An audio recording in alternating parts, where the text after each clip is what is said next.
Everyone has something to share, in either wisdom, story, or logic, and it's clearly amazing to hear all the differing missing links discovered by people, unique to their own journeys, and in how they have come to discover them. Together, we can help to build a bigger picture for a better future, for a brighter tomorrow. Let's stand united. Let's remove the veils, and let's create a new world together. Are you that missing link? Join Jesse Hale on the Missing Link Talk Show as he helps to unveil the mystery through the unique wisdom and store of others. Only on Real Revolution Radio X. Welcome everybody here to the Missing Link. We got a special September 11th 911 edition. I've been recently introduced to someone who I find is quite brilliant in his research, the Desert Owl. I'm going to read a little brief introduction for everybody so you all get to know a little bit more about who he is. So, in the essence, the Desert Owl discusses the history of the world and how the unseen hand has been running it from the beginning of time. Who they are and how they have founded all of the first great civilizations that are found all around the world. About who the giants really were and the ancient Aryan caste and slave systems, the priesthoods, the Anti-Gravity Vymannas, the Earth-based misnomer-ed UFOs, which are man-made, the control of all forms of communication, commerce, religion, mass media, pseudo-Politics, etc. It is the grand deception that is used to control all of mankind and all instituted through the four main religions of the world, in particular, used as their grand cover. The cyber code has been revealed to me because I have become adept within the study of the ancient alphabet, communication, symbolism, religion, custom, law, cosmology, and mythology, not to mention the fallacy of today's political science and pseudo-science in particular. Desert Owl can also define the true nature of their warfare, their shell game of bringing one civilization up for the temporary use and then taking it down for the next 500 years generational cycle as symbolized by the classic phoenix. Desert Owl discusses the ultimate in mind control and ancient art of the financial control, the secret societies and their blood occult rituals, and how they wage all wars throughout all time. Through the nations that they have created, which are all imagination, plantations, and mere corporations. They have taken blood oaths to surrender their self-will and mind to their blind goddess who has demanded our blood from the very beginning of time. They communicate to their minions through the movies, TV, and using us for our ingenuity, for our collective, constructive labor, for experimentation, and in the end, they intend to kill us all. They have given us full notice of what they are doing and what they fully intend to do, while all the general population, the sheeple, they merely go there to be entertained. The New World Order is the old world order from the beginning of time.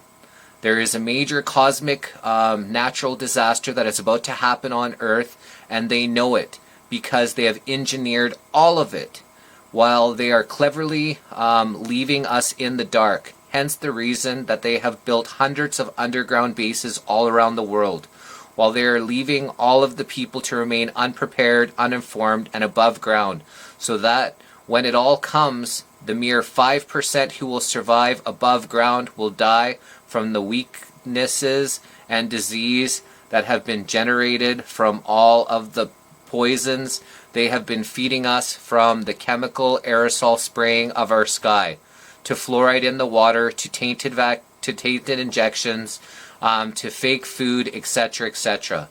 They have enslaved us all at birth by the clever means of deception, because we, most all, are their cattle, chattel property. And because they merely wanted to harness our labor, what they always needed, which is what backs most of the world's currency through the birth certificate. But they are all through with us now, as it is written in stone, as it can be seen written in the Georgia Guidestones. We are a virus upon the earth. To know the truth is to be empowered and to be prepared. We may not be able to stop what has done and what is about to happen, but the innocent and the decent people of the earth deserve to know. So welcome everybody. I hear we got a lot of people already in here, and welcome to the missing link, which is love inspiring new knowledge. Desert Owl, how are you today, Desert? Oh, hang on. How are you today, Desert? Can you hear me? Yeah. Testing. Okay, good. Yeah, I honored to be on the missing link today. I feel very much like a missing link, and my ability to get out a message that is constantly quashed by the the mainstream narrative. The truth, as the axiom goes, is stranger than fiction. And so, what I have to share today, especially for the younger generation that's only heard the propaganda, it's going to be quite an eye opener to realize the pattern of an elite group that is separate and considers us slaves. It's just slave. There is no conspiracy. There is only slave management. And so that's what we're going to talk about today as the third truth, because the fundamental principle behind that title comes from Dmitry Kozlov, a former Soviet military officer who specialized in handling nuclear munitions and underground testing. And so the Soviets at the time, and all others that managed nuclear material knew how these towers were taken down. And so most people will hear this for the first time. It's a mind blower, but nonetheless, the truth needs to be known. So that's what we're going to talk about today, the third truth. Sounds good, and exactly, the truth needs to be known, and that's what the missing link is about, is bringing in, all kinds of different people's interpretations on what's going on. And let's start off with your journey, how you've come to be, how you've come to know the information you know, and kind of lead us up to where we are here today. Okay, very good. Jesse, just one sec. Before that, I just wanted you to explain, are you shy to be on camera? Or is there another reason, possibly, why that you're not on camera here with us today? Because someone just asked about that.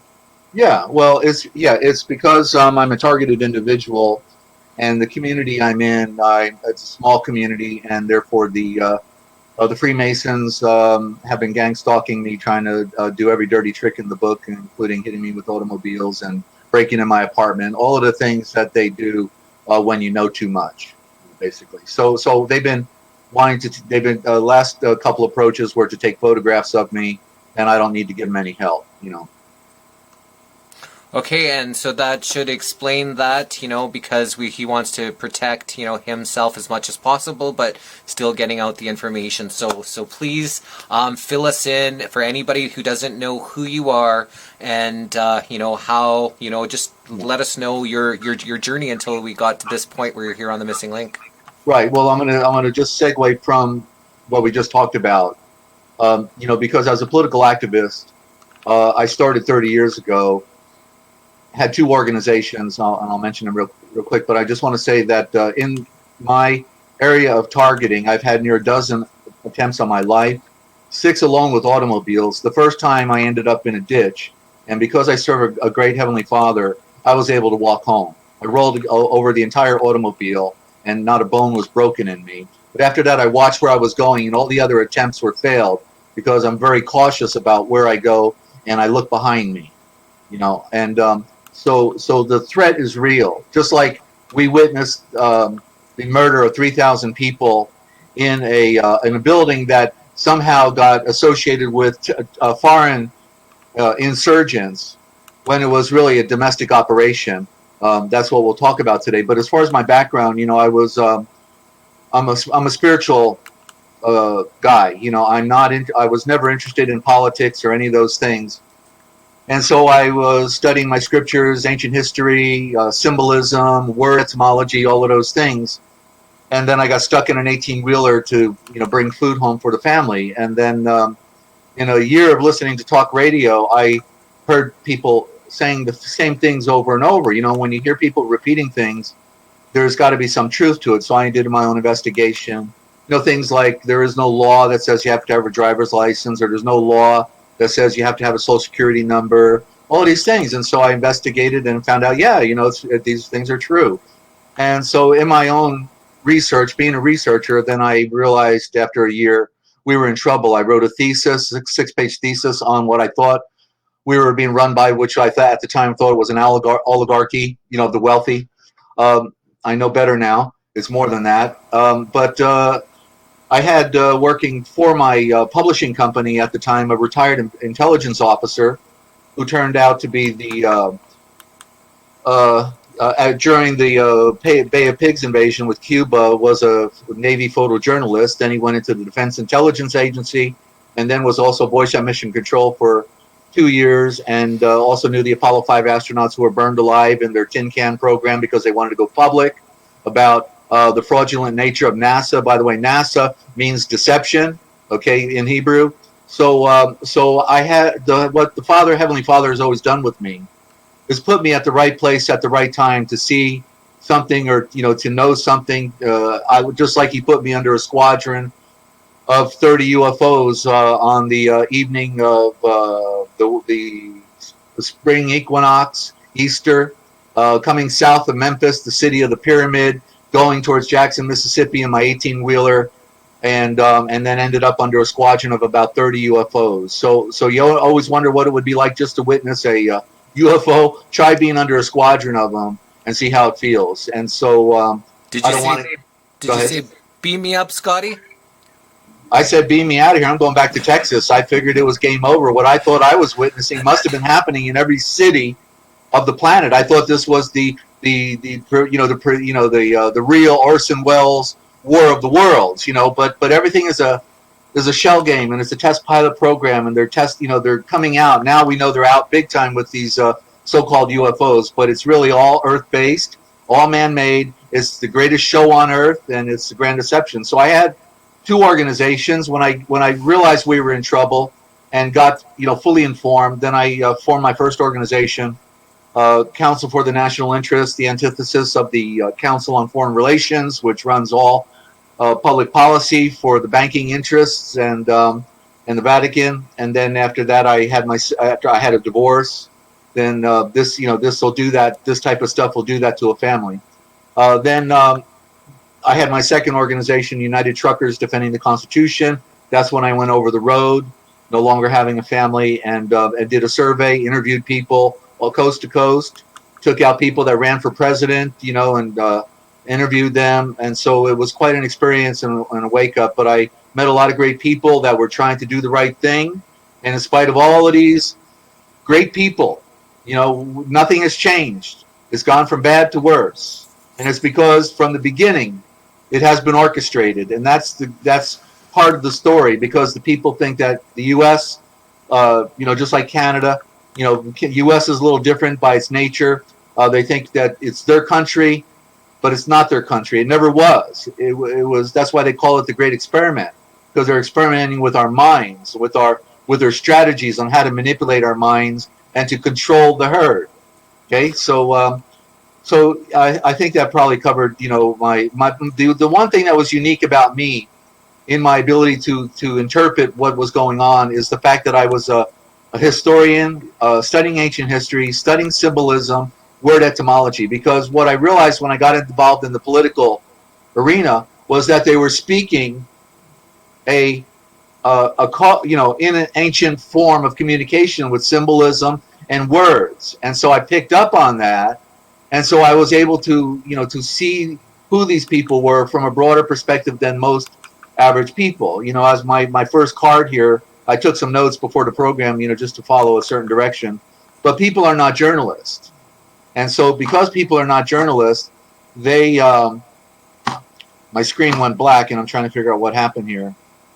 Because people are not, okay, it's back on. But people are not journalists. So they don't have, the critical skills for being able to explore all the aspects. Know how to find information.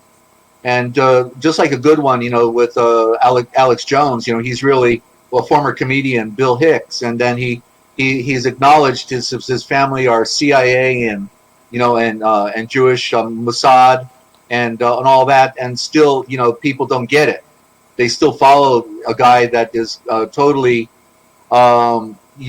keeping us under the spell. They have always got the best information. That's classic for these type of people, but yet they are steering the narrative, and they always want you to call your congressman. They always want to talk about Washington like it's legitimate when it's been nothing other than a shell game from the beginning, and especially after 33 with the banking interest that took over officially through the bankruptcy of the United States Corporation.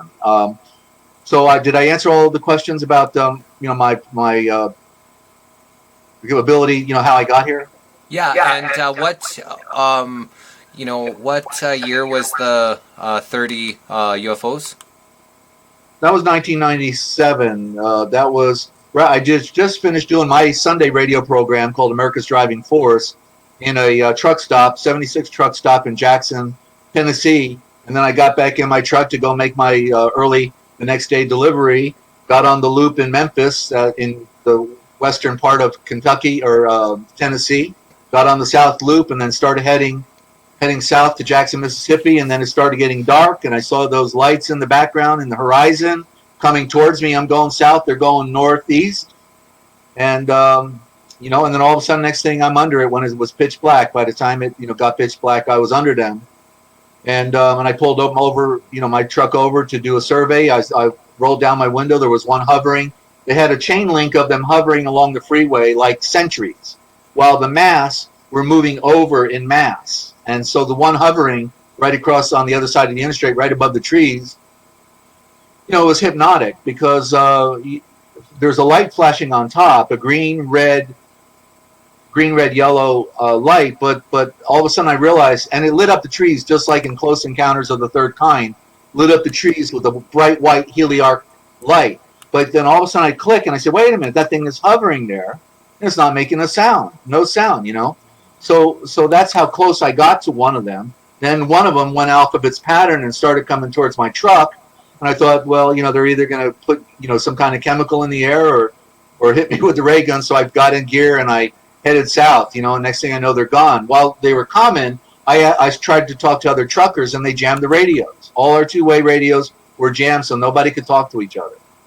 Okay, that was that. That's the story in short, okay?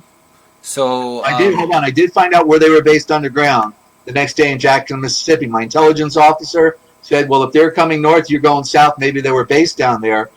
Asked some people. And the very first guys I talked to doing a break, a couple of guys, taking a break near the loading dock, I said, hey, any of you guys seen anything funny flying around in the sky lately? And one guy goes, yeah, I have. I said, what'd you see? They said they got these things looking like UFOs. They come out. And I said, you know where they come from? He said, yeah, they come from the underground base near the airport. These guys were black. They fly them. And I say, how did they get away with it? What did they say it is? And they say it's part of the Drug Enforcement Agency. So I said, oh, well, I'm going to do an interview later tonight on a radio program. Can you draw me a picture of what you see? Compare it with mine? And he said, sure. We went into the break room. He drew a picture. I drew one. He did a better job than I did. Okay? So that's the story in short right there. Wow. So at any point did you want to get out of your truck and engage them, or was it kind of a nerve-wracking? Well, no. I see, because I was in tune to their because I hung out with this retired voice and mission control defense intelligence agent who's now retired and just doing typesetting, and he was an author, and that's why I was impressed with him, because he did writing about a lot of esoteric stuff. And so that's why I knew they were going to use, like Werner von Braun said on his deathbed, the head of NASA. He gave a confession to his secretary that in the end, their last wild card will be the phony UFO invasion. So when I saw it, I just knew it was the underground boys now coming out, and I just thought this was it. So so there was no fear. My only thought was, do I have enough fuel to get back to Texas because I don't want to be stuck out here in no man's land. I want to go home. Totally. So can you tell us a little bit about, your education? Well, I was smart enough to know I wasn't learning anything in school, so I dropped out in 10th grade and got on with learning. Education, ED, means to remove. Like an editor, he removes. So education doesn't mean learning. It means what they didn't tell you. It's enlightenment that we want. So I was, being manipulated in school. I could feel it. My teachers didn't care about me, and I didn't want to memorize all the parts of an automobile just to know how to get in and drive it. So like, I'm in reference to now English and literary, because I hated English. I hated literary. How did I become a translator and an etymologist when I hated English? Because the way they were teaching us was fraudulent. It's all fraudulent, everything. They don't teach you about the nature of money nor the nature of law. And so it was in the days of the hippies in 1970s, mid 1970s. So I got on I left New Jersey, never looked back. Stuck out my thumb and traveled the country and saw how beautiful and big it was, and then ended up in Colorado living on a ranch and learning how to ride horses and do that type of stuff on a ranch. And then I lived in cabins, and then from there I went to California for several years and got into construction and became a home builder. And I consider that a metaphor for the building of the work I do today, the construction of words and those things, because I know that my construction days were short-lived in comparison to the other, things of being a political activist, and which was, for the last 30 years now, although I'm not a political activist anymore, I'm back to being a spiritual pacifist because I know the truth. The truth is, it's bigger than anybody can imagine. I'm going to try to convey that message today, but people cannot begin to imagine how big it is. We may have to do a part 2, Jesse, because ultimately I want to show how they waged the last 3 wars. That Albert Pike wrote in his book Morals and Dogma that there would be 3 world wars in the next century, and turns out to be the next 2 centuries, the 1900s and the 2000s. But how they predicted it, how they wage it, how they finance it, how they make all the propaganda films about it. They run the show. They run the show. And so it's all a stage. That's why they call war theater, And so we're in trouble in our world. So you've got a lot of information to get out, and I was actually thinking of possibly talking to you about maybe doing a weekly or a monthly just to get this information out because of the way you're shadow banned. But we can talk about that later. Yeah. So have you been involved with the military, or do you get military intel? How do you know about what's going on with the military? Oh, well, only... Well, when you say know what's going on with the military, I'm doing it from a journalist standpoint. So I used to have friends who are Vietnam veterans, so I know those stories and that type of thing.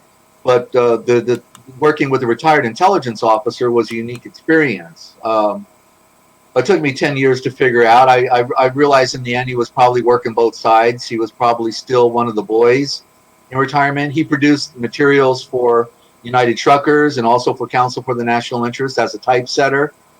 So as I learned about, their protocols, a classic story would be where this guy, a former military guy, comes back from China with his Chinese wife, and then he finds out what's going on with the One World Order. It's not new, so it's not the New World Order. It's an old world order, and it's always been here since the recorded history.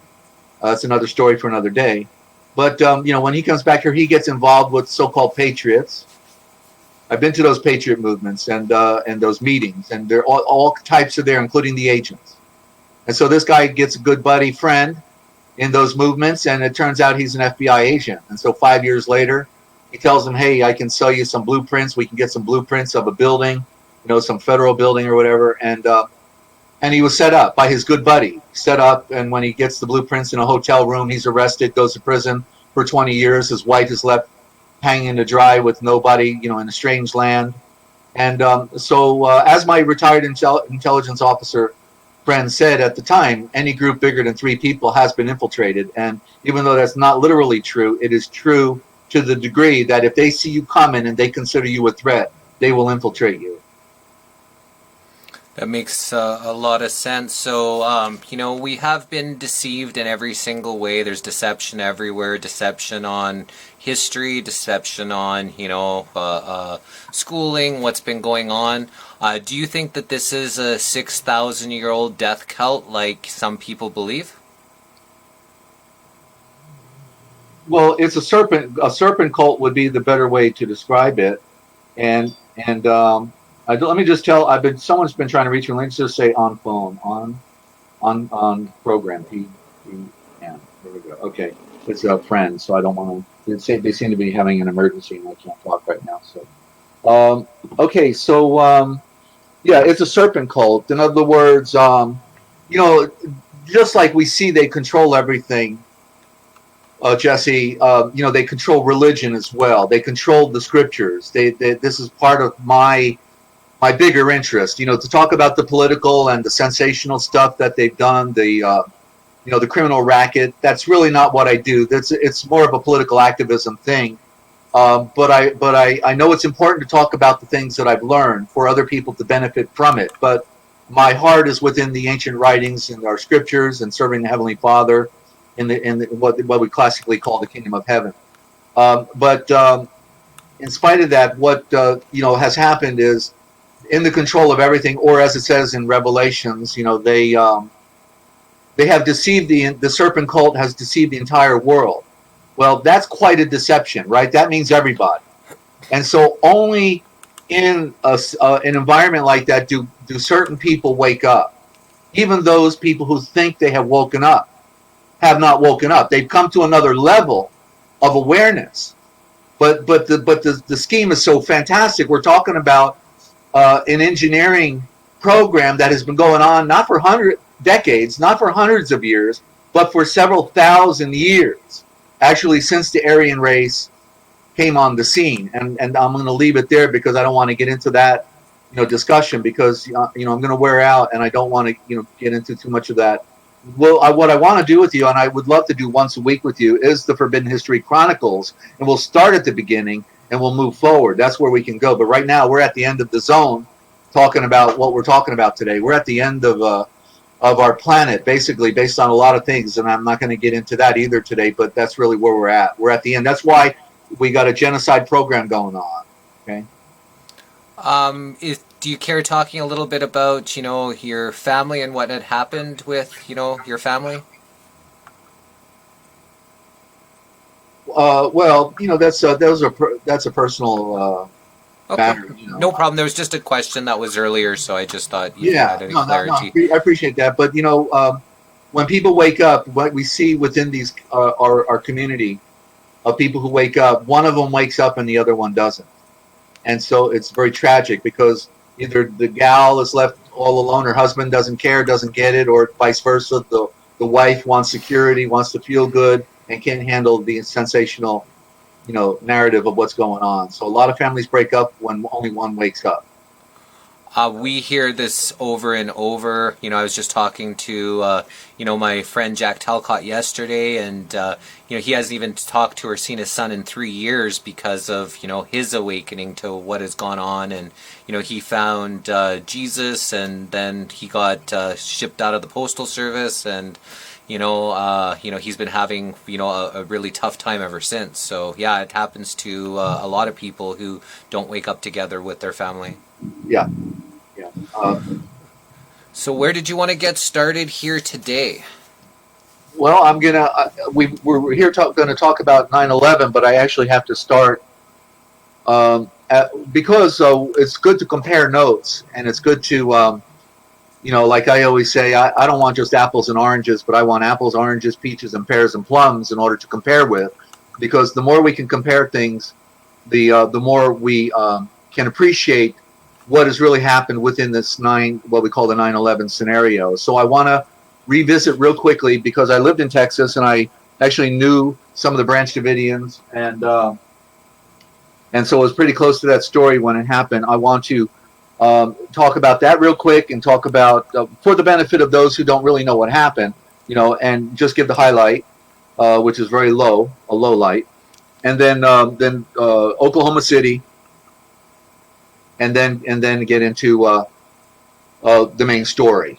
So I want to lead into it because I've just it's too important. Because what happens, like we're about what 25 years removed from Waco now or whatever, and how they're teaching it in the history books, I have no idea. But the people that were murdered got blamed for it. The victims got blamed for it, and so we need to set the record straight, and I can do that in short order here. So I'm good to go. Perfect. That was David Koresh. They labeled them as religious extremists who had taken their own life, but I believe it was Bill Clinton ordered them to go in and take them out. Well, Bill Clinton with Janet Reno, the cross-dressing attorney general at the time. Mm-hmm. Okay, so let's get started. All right. Well, just to clarify, living in Texas, I had the opportunity one day to in a I think they were called the Golden Corral restaurants there in Texas, and I was there having lunch in my town, and it just happened that sitting right next to me was a I can't remember now if he was a deputy sheriff or he was a retired investigator, or it may have been both, that type of thing. And so we started talking and find out, he knew the people at in Waco, and the sheriff. He told me about the sheriff, in particular, because he knew the sheriff. He worked for the sheriff apparently, and the sheriff used to go over there and have dinner with those people. Okay, that there was a totally open environment where there was no threat. There, the sheriff hung out with them. They loved, each other. And so what happened, was a federal takeover of of the jurisdiction within the state of Texas, and you can imagine how befuddled the sheriff must have been. He died a very miserable, unhappy life, as according to the investigator I was talking to, that because they couldn't figure out why are they attacking these people, so they took over. The federal agency took over, and when I said Fed, that means banking. Okay, that's not national United States. It is the nation of the United States no longer exists. It hasn't existed for a long time.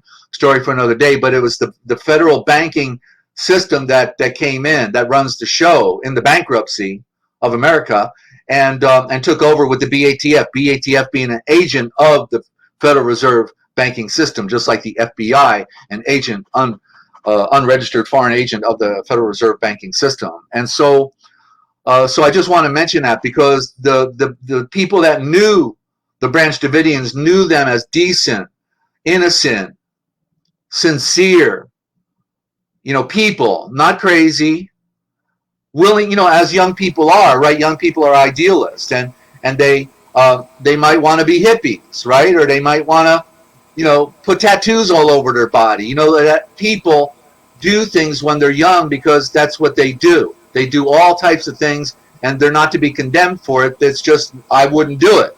That's not me, type of thing. But they were demonized. They were demonized by the media. Who runs the media? Okay, the banking, right? Jewish banking runs the media, and so they demonized the Christians. Even though it might not have been my tradition, they had a right to follow whatever rainbows they wanted to follow. And so Sun Tzu, he says that if you want to absolutely win a battle, you have to know yourself, and you have to know your enemy. Okay, and if you only want 50% chance of winning a battle, you either have to know yourself or you have to at least know your enemy. And if you want no chance of winning a battle, you've got to know nothing. See, that's the position most people are coming from today when they want to save the world and save America. They're coming from a position of not even knowing their enemy and how the game is played. And so I want to take leave for a few moments. I've got to rest my voice. And so can we do that, and then I'll pick up part two here. Sure. So you're going to play something for us? Yeah, I'm going to go ahead and and bring on the. I've got some music that I put up for people, but I'm 65 years old, and I used to be able to talk 5 hours straight. I can't do it, so I'm gonna just regroup here. So enjoy the music and see some important work that I've been doing at the same time, ladies and gentlemen.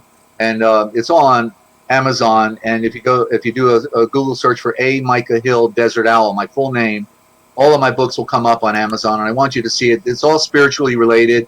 Plus, I had 4 dictionaries there that actually reveal the occult nature of the word. So it's all relevant. And so don't go away. I'll be right back. Thank you.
Okay, and Jesse, you want me to just jump right back in?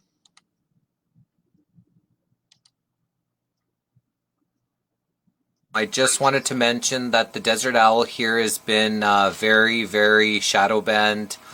He's got 25 books on Amazon, which last month not one even sale on the book in the biggest, book sale, outlet on Earth. They're not trying. They're hoping his information doesn't get out to the masses because it's really pertinent information. So if anybody does like books or does want to support, the Desert Owl here, you can go to Amazon and what would they search for? Well, if they put in my full name, as we see it on your program, Micah Hill, Desert Owl. If they put it in that way, all 27 books will come up, 4 dictionaries, and the rest are lost writings, translations of sacred scriptures, my proving out that they got us going down a rabbit hole when they wanted us studying Yiddish, Hebrew, or the Greek. Because what I'm presenting within these translations and the dictionaries is what came first. That which is first is superior, that which is first is original, and it's classically known as the Indo-Germanic mother tongue, also known as the original Aramaic. And so I reveal the hidden nature of our modern words where they got us speaking Pig Latin and show how important it is to go back to original thought, because then all of a sudden you start getting pictures, and it's far deeper and far more profound than anything anybody could imagine, what they have not yet been exposed to. So it's right there. So when I'm talking to someone and someone is, saying words to me and I start seeing pictures in my mind, is that, kind of what, what's happening there when I see a lot? I can see things when people are describing things or telling me a story. I can actually see what they're saying. Right. Well, we all have different ability to envision things. We're all of a different makeup, but there's give you an example of how the words are hiding the original thought.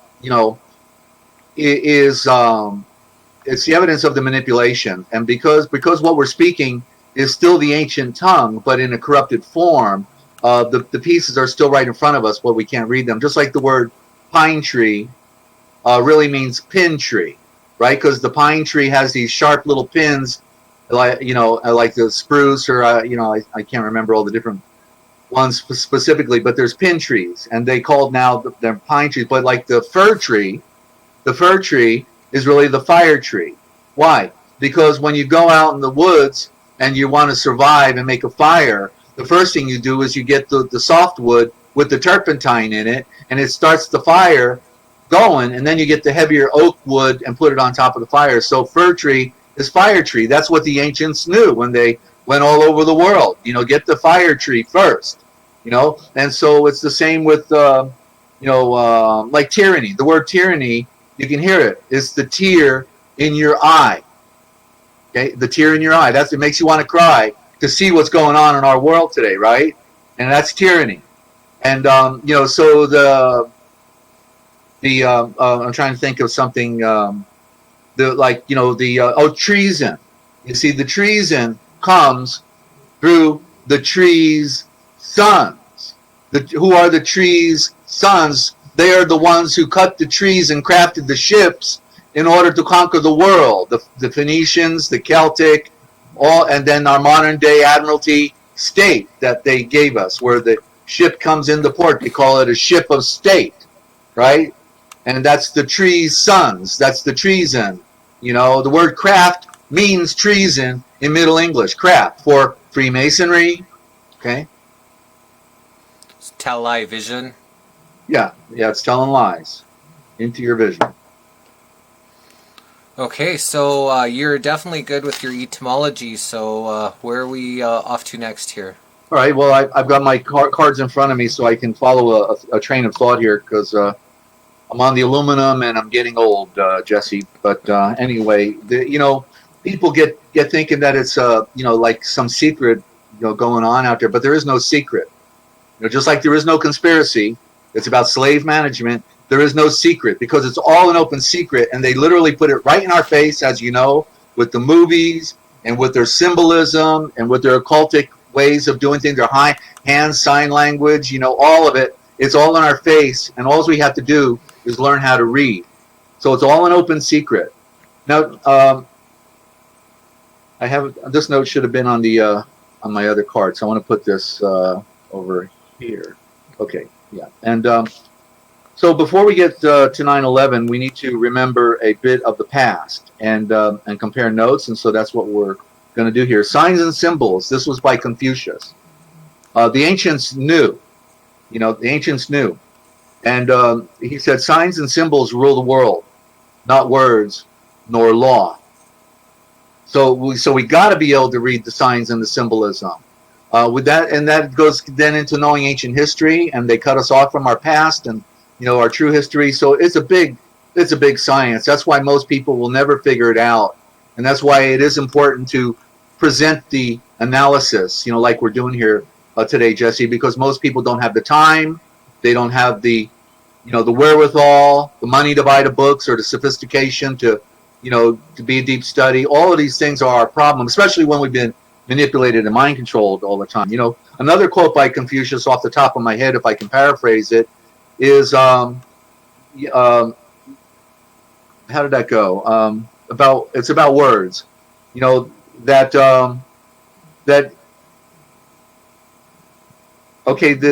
with words, that when they manipulate our words, that what happens is then we lose our true science, we lose our true religion, we lose the true elements that were our bedrock, were our foundation, and then as a result, the people are left standing in idleness and despair and confusion, and so to say things correctly, and to know, and to be able to convey them through the words, because that's the beginning of everything. Without words, we can't build anything. We can't do anything without words. And so Confucius said that matters is not just important; it matters above everything else, that we communicate properly. So we're under the spell, and it's the spell of their spelling. Okay, and so they have an old axiom, right, that he who wins the war controls the history. But how about he who wins the war controls the words, right? And that's really what's a major part of the problem, because they've got us speaking in pig, like I say, pig Latin. If you talk to a foreigner when they come to America and they have to learn English, they'll tell you it's got to be the hardest language to ever learn. And the reason is because it follows none of the laws of original diction, which is one letter, one sound, and I could go on, with that science. But basically, they've done the ultimate spell, put us under a spell, but it's not real, a real supernatural power. It's just the art of trickery. And so once we know the tricks and the name of the game, we can be set free from that, and that's what's beautiful. They don't care, the axiom I have right here on this screen, that they don't care what the answers are, as long as you're asking the wrong questions. And so that's really what it comes down to. That's why they have to control the narrative with the television, with the movies, with all the information. Who doesn't know that once a politician gets in office, everything he said before that was a lie. They kiss our babies and they kiss us off, right?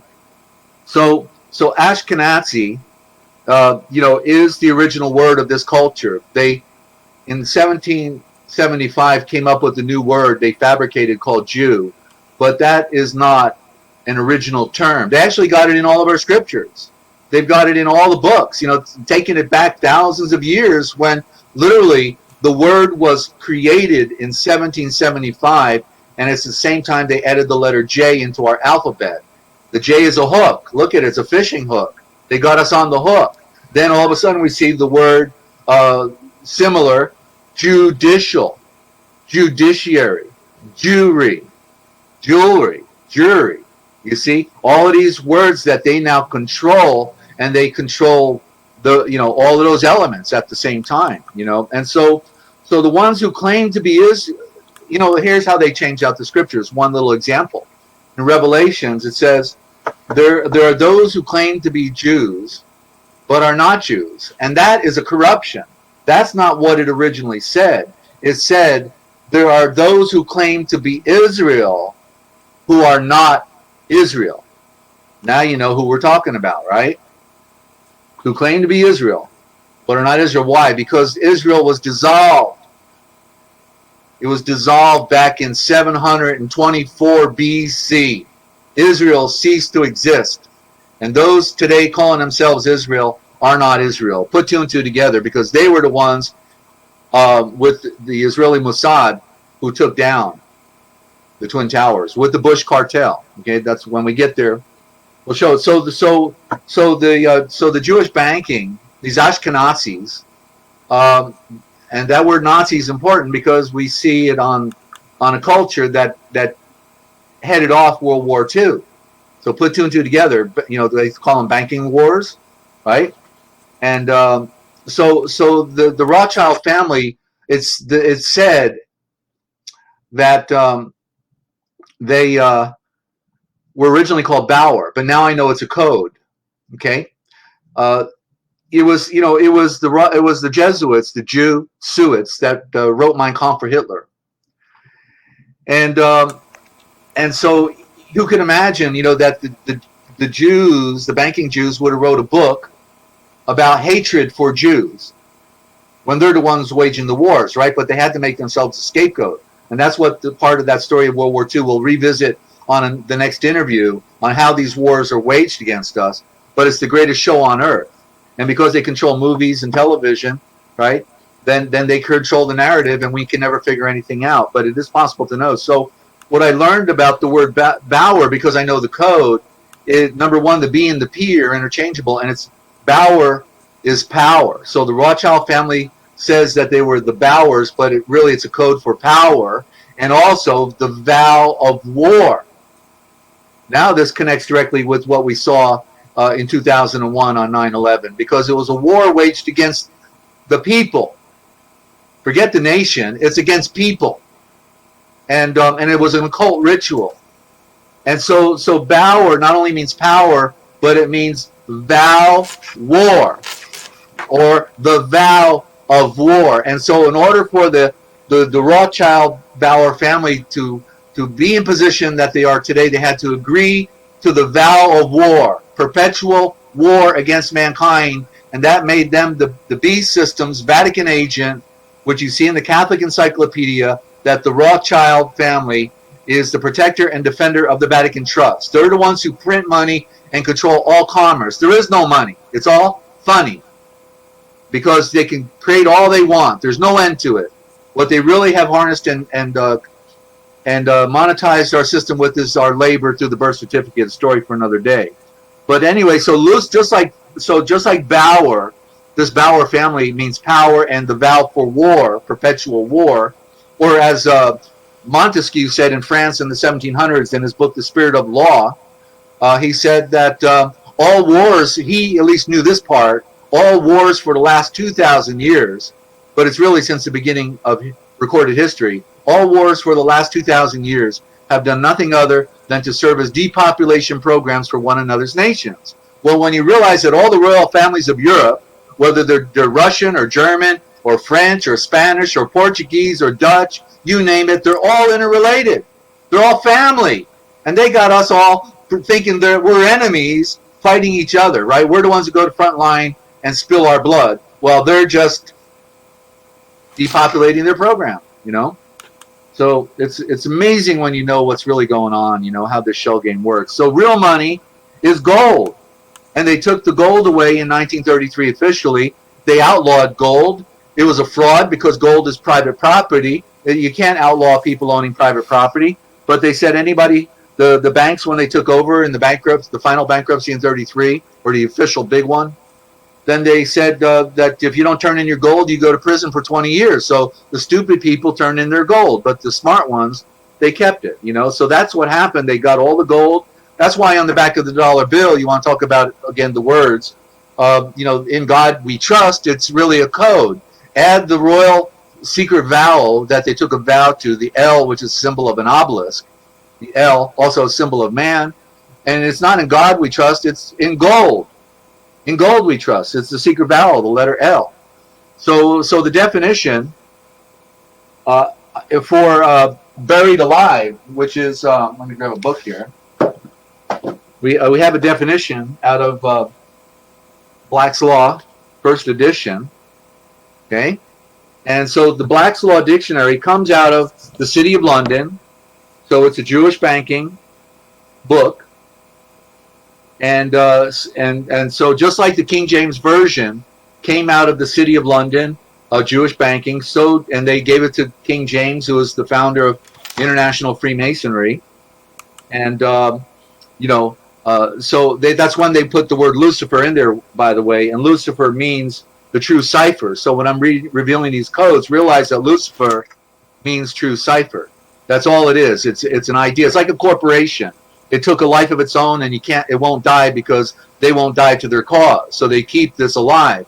But the word Lucifer was never in our scriptures.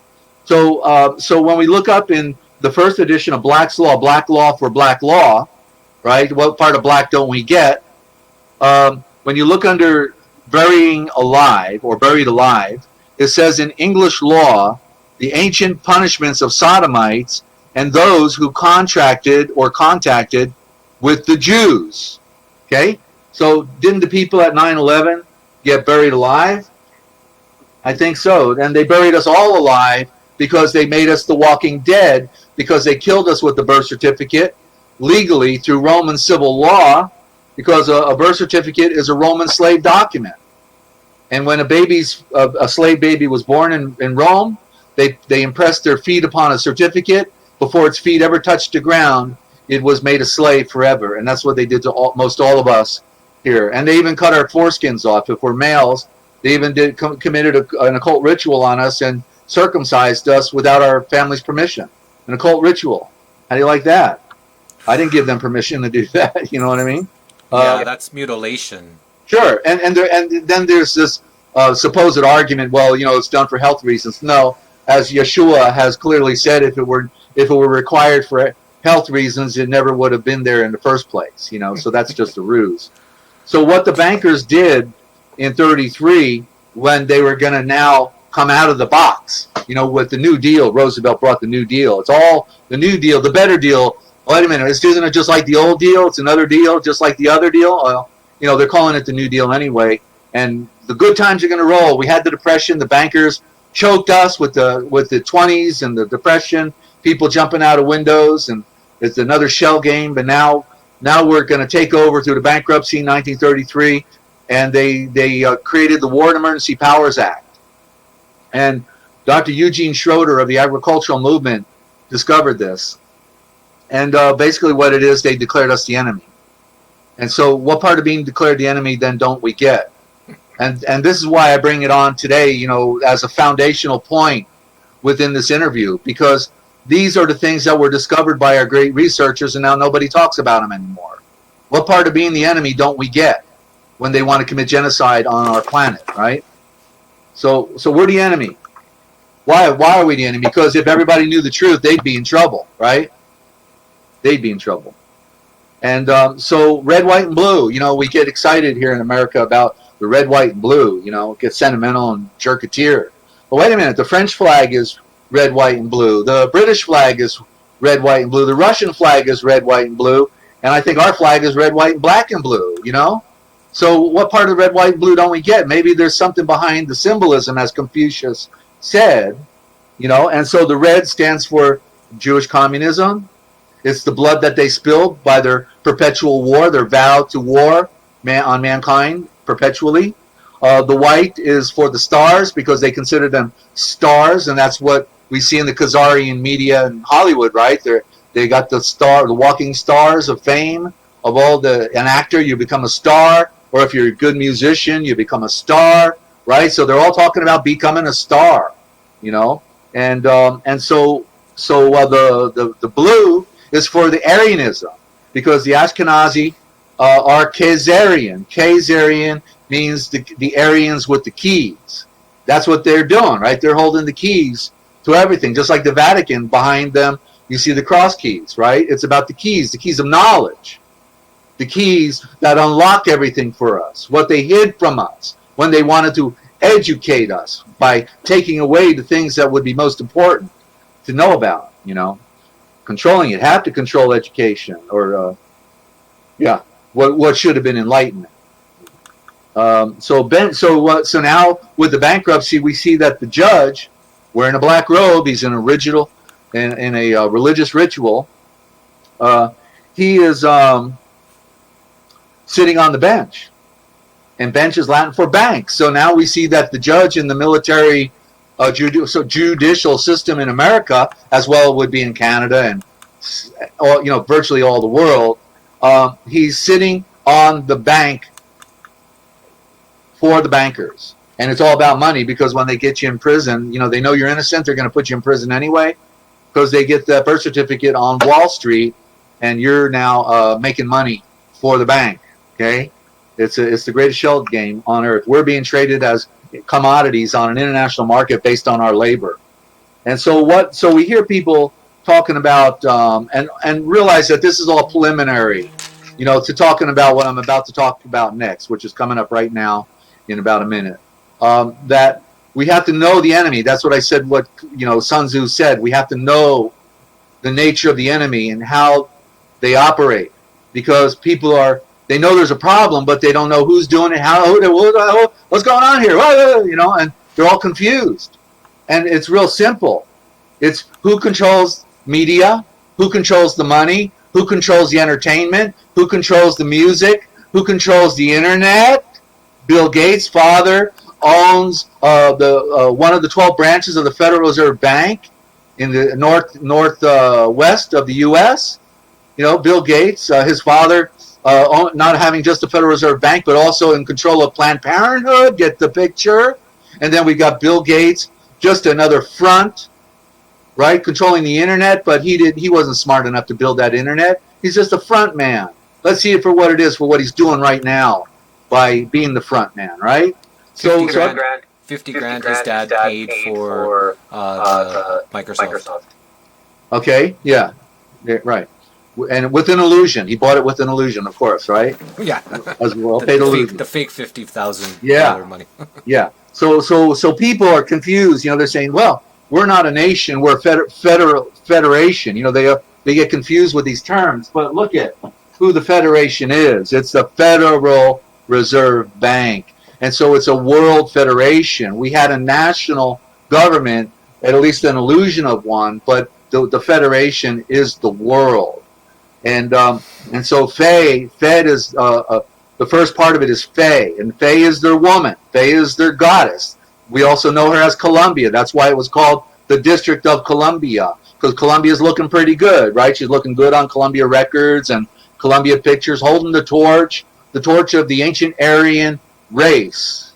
You see, Deutsch is originally Teutsch, and because it's not German. German means Khazar, but Deutsch is really a cover for the word Teutsch, which is the word torch, and that's why we see the runner in the Olympics always running with the torch, passing it on, because it's symbolic of them being an ancient cult, serpent cult, passing the torch on to the next generation, the next generation, the next generation. So it's a world federation. It's a one world order. Nothing new about it. It has always existed since the Aryan race came on the scene. It goes back to that story of the fallen watchers. They convinced everybody it was some invisible creature with wings on their back, when it was an Aryan race that mated with the redhead spotted Celtic race, the fallen ones with the stain of blood, the children of Cain. Story for another day, but that's where it begins, because they set up the priesthoods, the Aryan class did, called Brahmin today. Brahmin is a corruption of the word sovereign. Makes sense, because they are the sovereigns on the earth, running the show, because the Father gave us free will.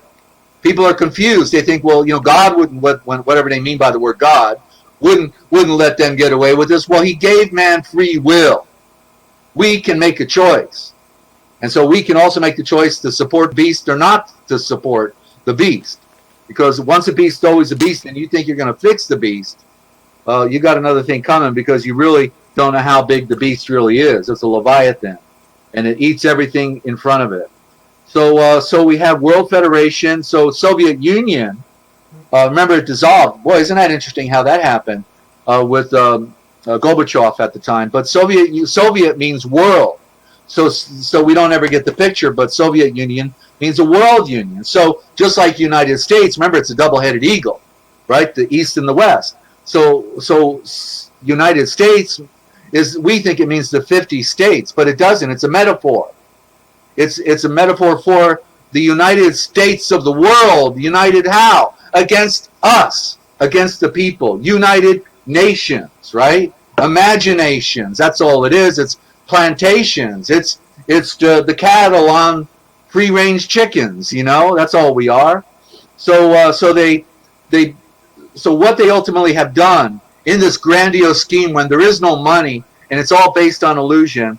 I could take you back to the story of the Titanic. I used to interview Bill Hughes, and who wrote the book The Secret Terrorists, and he tells the story how they built the Titanic to sink it.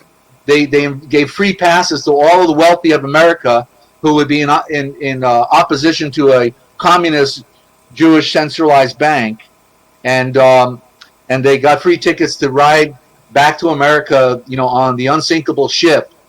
And so many of the wealthy of America got on that ship, and they went down with it because they had to get rid of these wealthy that would have been in opposition to a centralized bank, and so they were done with them. That was then the Federal Reserve Act was written about a year later at Jekyll Island, and then by 1933 the thing is full blown in our face. And so but not only did they build a Titanic, the biggest ship ever written, ever built at the time, but they also built the Twin Towers, both, to take them down. You see, so that's how I want people to compare apples and oranges, because they did it before and they did it again. But with this one, this in Technicolor, state of the art, 2001, it was a symbolic new age that they ushered in. And so it was bigger than the Titanic, and we saw it all in Technicolor. And so we're going to go there. And so that's my initial introduction on how the enemy operates. And now we're on part 2 in Waco. And so I think with part 2, I want to take another spell here, okay? And because I know how to pace myself, and so we're going to share another musical round with you, ladies and gentlemen. I'll be right back with part 2. And I've got this worked out with 4 parts here. And so you're not going to want to go anywhere. Just you got time to call a friend right now. And I'll be right back with more of what they didn't want you to know. But we tell right here. And that's, of course, thank you to Jesse on The Missing Link. Thanks, brother. Way to go, Jesse. Be right back.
Okay, welcome back.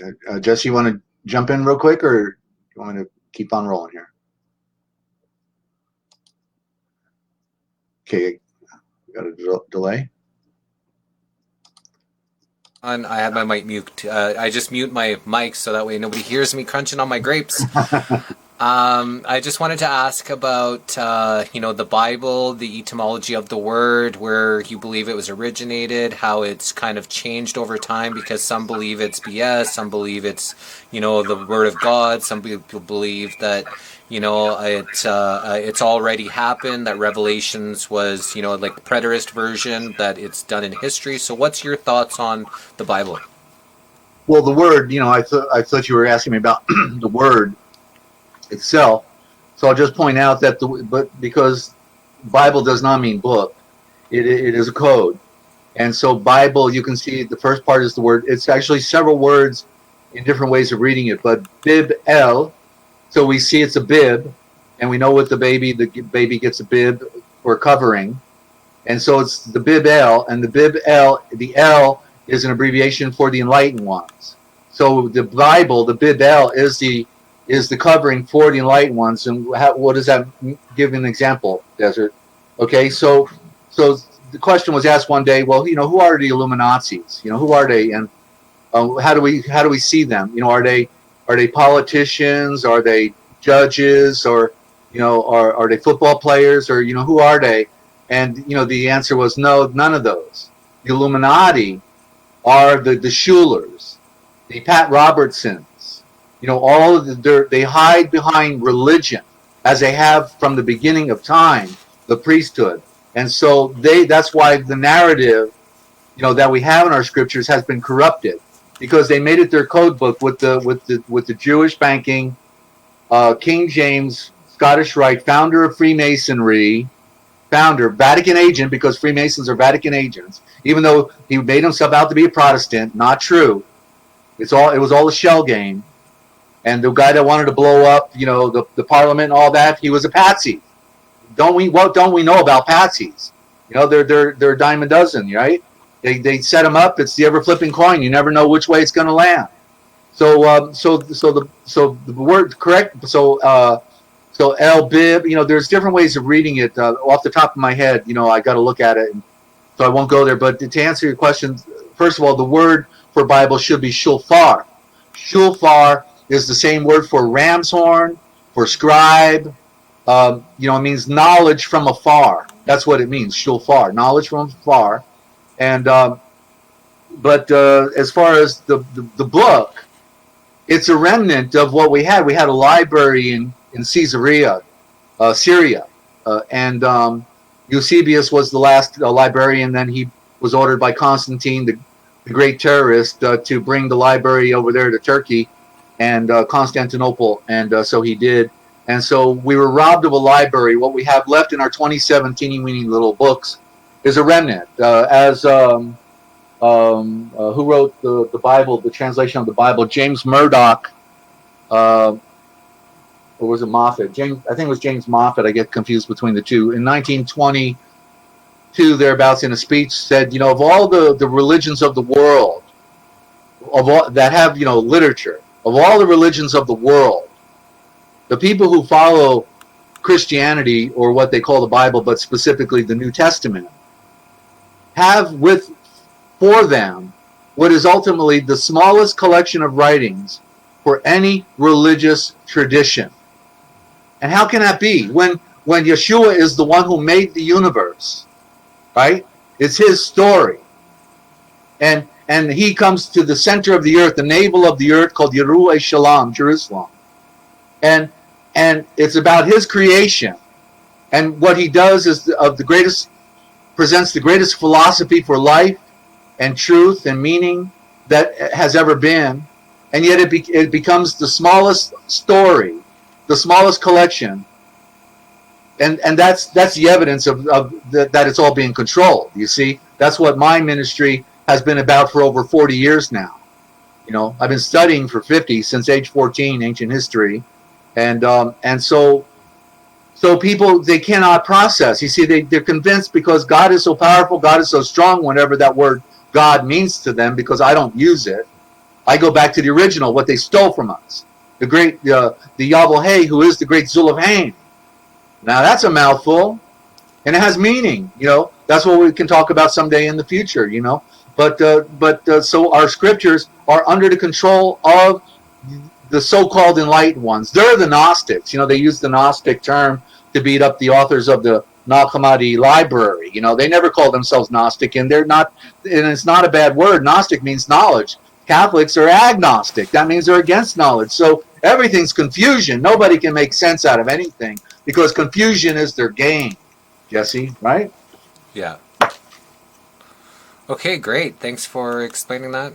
All And right. we'll have to go far. We'll go deeper again in different shows, because Yeah. knowledge is key, and you've got a lot that I want to help bring out to the world. Yeah. Well, I've been preparing and chomping at the bit for a long time to, have someone that could. And I know you just really started not too long ago. You're really just out the gate, and you're looking like $1 million. I'm just so honored to be on your program network, and you're trying to do everything you can to make it a better world. And I've been at this a long time. I've been started as a political activist 30 years ago, and I'm worn out. I'm tired of it. I'm ready to go. You know what I mean? I'm ready to go. So anyway, so Waco happens in 1993.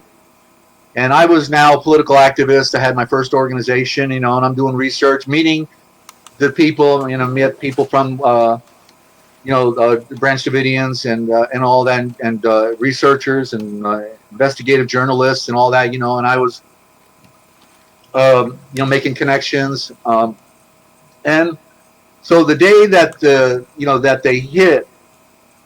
that they decided to take them down was April 19th. So look at the number, right?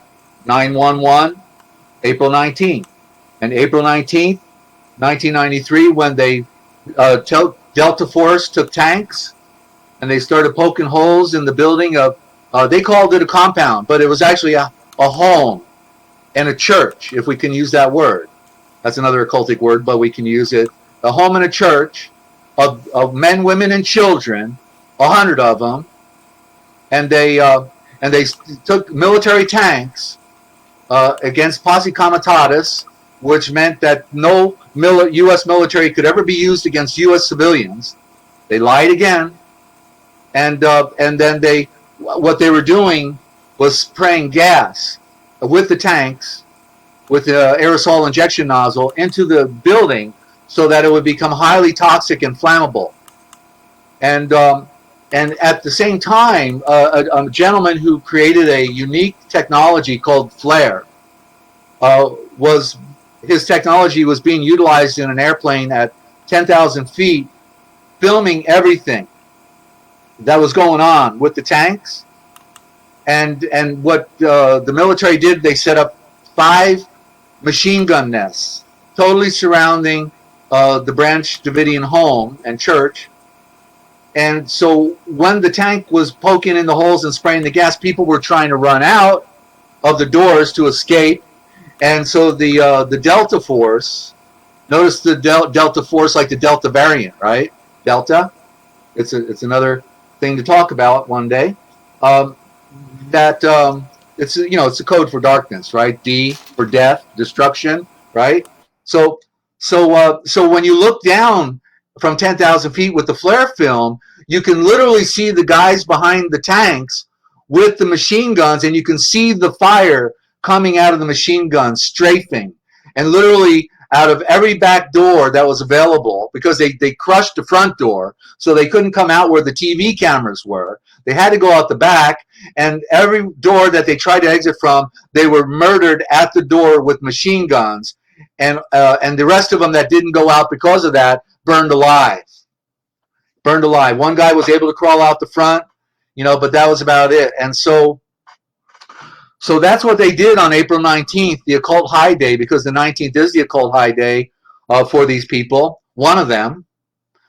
June 24th is another one. Halloween is another one. Let's not forget the Saturnalia at the end of the year, what we call Christmas, when they've murdered more people throughout history than any other period of time. So the occult day, Hitler's birthday is on the 19th. He was a bastard child of the Rothschilds. Was it true? I don't know.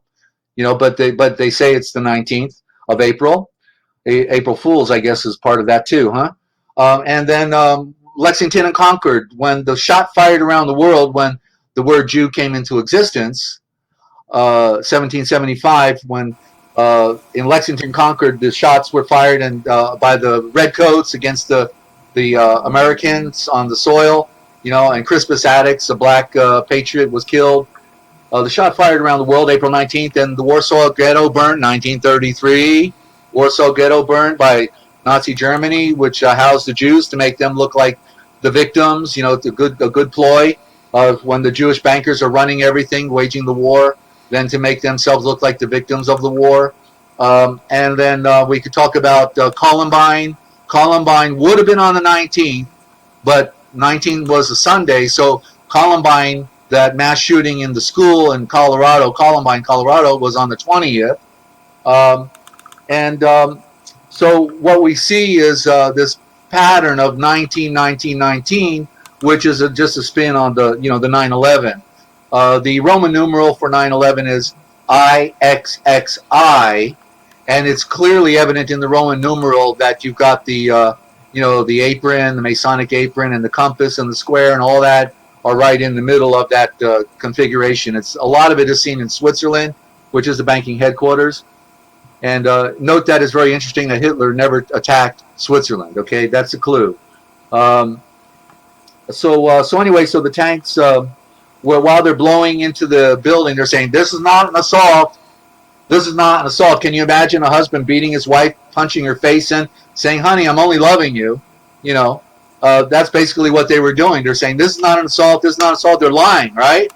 Who doesn't know that what they did to them was terrorism, was genocide, right? On a religious group, a passive religious group that never shot, hurt, or threatened anyone, and used to have the sheriff come in for dinner, you know. And so, so then on the same day of April 19th, get this.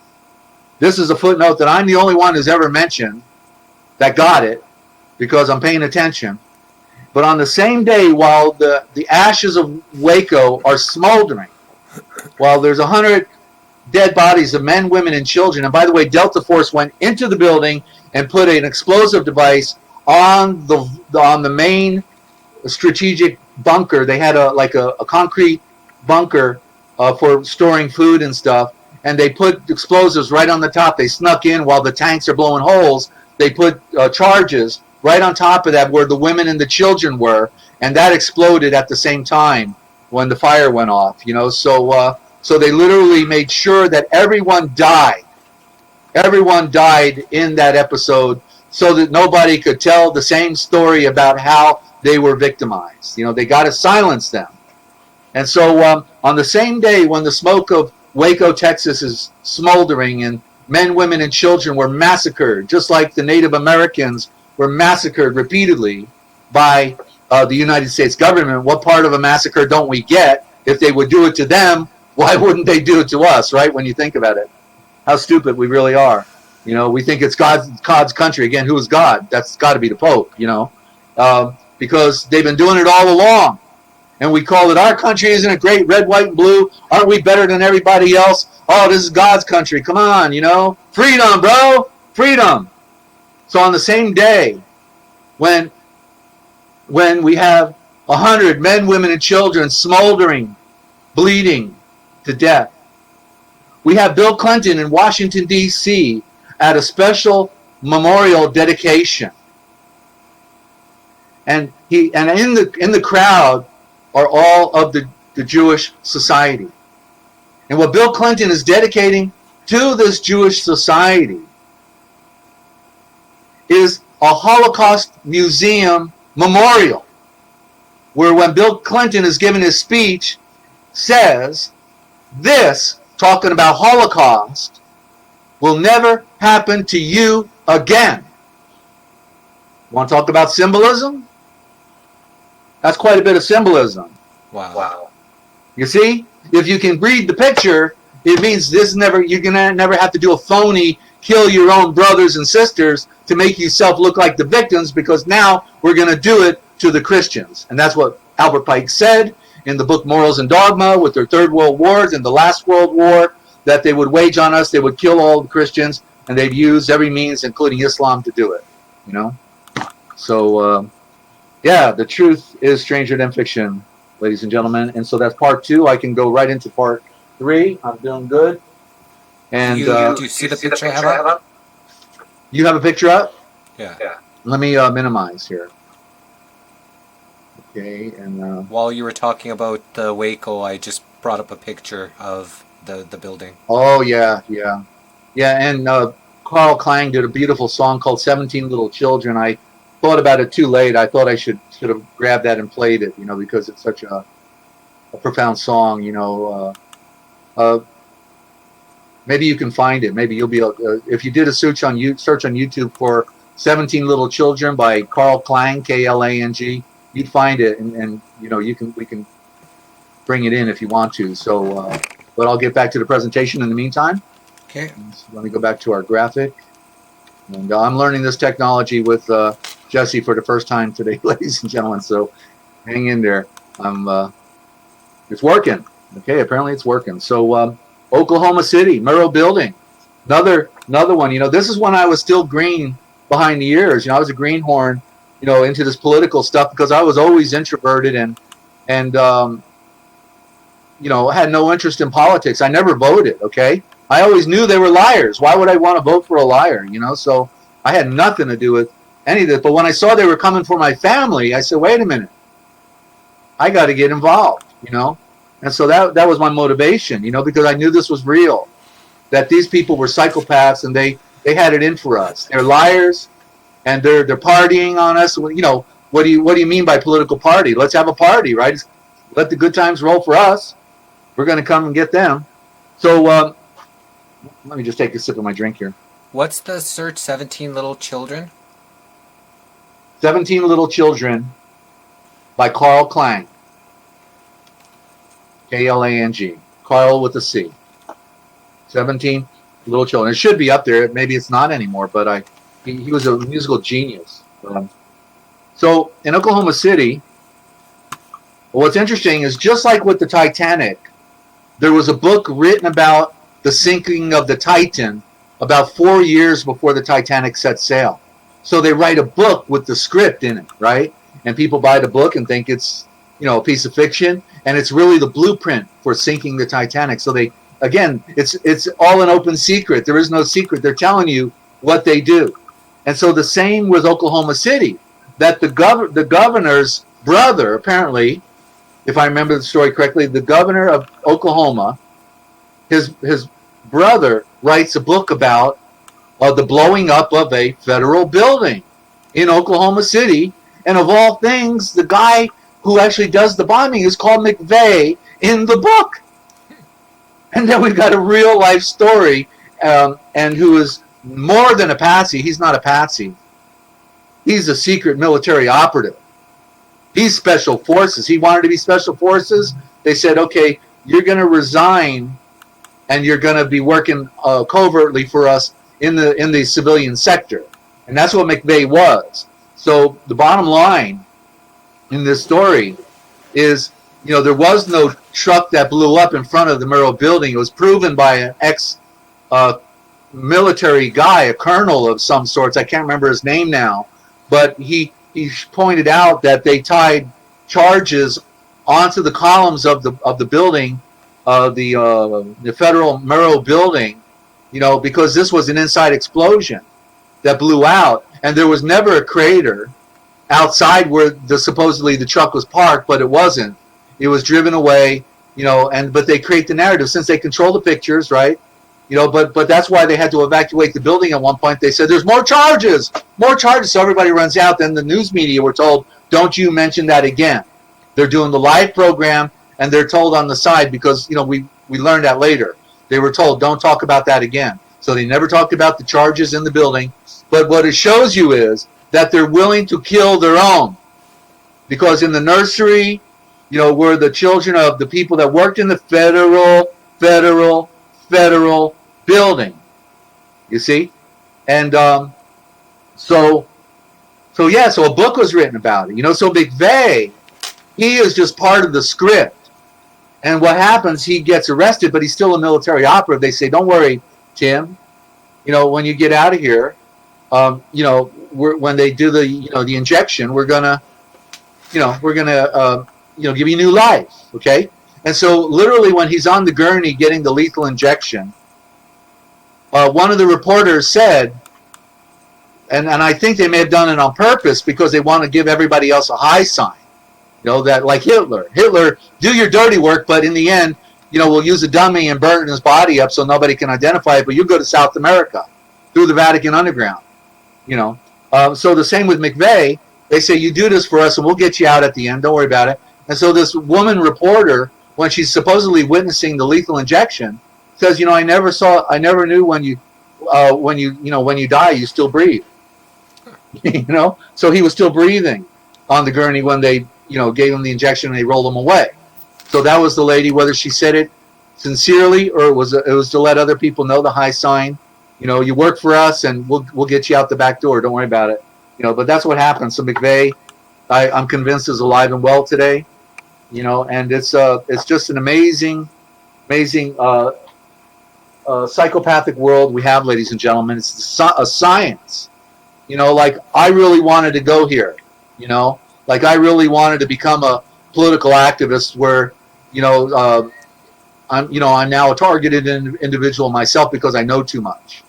Same with me. Like, this is obviously not what I would think that I would be doing on this earth, but it's just a necessity that's came and evolved through what I feel is right to bring this information to people. But this is not what I want to be doing. This is not what I've envisioned about being here on earth. It's supposed to be heaven, but for some reason these psychopaths make it like a hell. Right, and it's only because we care about family, we've got conscience, we break the mold. And so therefore we attempt to do the right thing at all costs and against all the odds. I had to learn how big it was. I was stupid and naive, introverted, and I had to get on, start doing radio interviews talking about the stuff I was learning. I was willing to do that, and then ultimately one day I'm offered a radio program by Marionette Broadcasting out of Florida on going on satellite and syndicated on different AM and FM stations, and it was out of necessity. It wasn't what I wanted to do, and so I had to really, being an introvert, imagine how hard it was for me to have to want to talk. But I had something to talk about. If you got something that's important, you forget about yourself. You forget because it's about family. It's about what's right. And I just didn't know how the game was played. Now I do, and so it's far bigger than anybody out there can imagine. I got to say it and emphasize it. It's so far bigger because they've been doing it for hundreds and thousands of years, and they own all institutions, and they always control both sides. They're the good guy, they're the bad guy, they're the Democrat, they're the Republican. They control all sides because that's how the game is played. They will infiltrate your good side, and then so that's why to know the nature of the beast, to know about the secret societies. The Freemasons were at every single public meeting I went to. They even were happy to show their Switzerland identification card or their ring, and I didn't know enough about them at the time to tell everybody, hey, stay away from that guy, but we knew there was something about them. We knew, but we didn't have, none of us were studied in, the occult Freemasonry, which is based on Jewish Kabbalism, which is, controlled by banking, and the Jesuits, the Jewish front, the war-making front. So we're in our number 4. And I'll tell you what, since this is the big one now, I'm going to do one more break, if you forgive me, and I will... Sure, I also have that video for us to play for that at any time as well. Wait a minute, you mean the Carl Klang song? Yeah. You got it? Yeah. You want to play it, Jesse? If you want me to, it's, you're guiding the ship here. Right. Well, no, it's appropriate because we just finished Waco, so this is really good to for everybody to hear the words. Listen to these words, ladies and gentlemen, and let your hearts go to these people. Just in case you don't remember, let me jog your memory. In a church they called the Waco Compound, back in April '93, 17 little children, all so helpless and so small, died a senseless death of gas and flames. How many names can you recall? 17 little children. Don't it make you wonder why? 17 little children. How could they deserve to die? Maybe we should stop and ask ourselves, have we become so blind? Will 17 little children finally open up your mind? How Did you sleep last night, Bill Clinton? Tell me, did you feel their pain? As 17 little children cried out and perished in the flames. Attorney General Janet Reno, I accept your offer to resign. How can you stand for law and order now, when you won't answer to your crimes? 17 little children, all so helpless and so small. 17 little children, how many names can you recall? Maybe we should stop and ask ourselves, have we become so blind? Will 17 little children finally open up your mind? I've heard it said the Branch Davidians only got what they deserved, yet no one seems to know what laws were broken, what was in the warrant they never served. Yesterday I sold my TV set, stopped my subscription to the Times. To me it's plain to see the media was an accomplice to these crimes. 17 little children, don't it make you wonder why?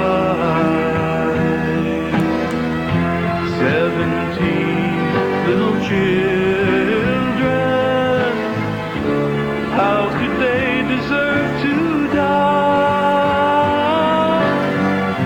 Maybe we should stop and ask ourselves, have we become so blind?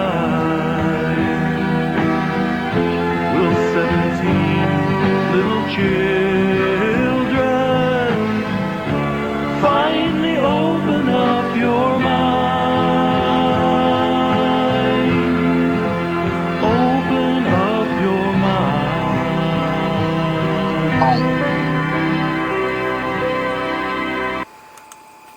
Of your mind.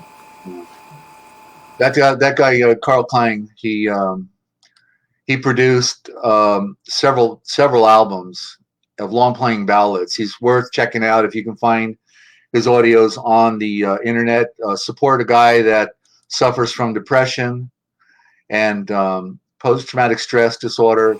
That's what makes him a genius, you know. And I couldn't stop crying, during this presentation. Thank you for doing that, Jesse, because it really puts a feel for it, you know. Really puts it into a perspective. And now we're going to talk about 3,000 children, because they're all children of the spirit of life, all men and women that wanted to live and to blossom and to have families and to grow, and they were denied it by a culture.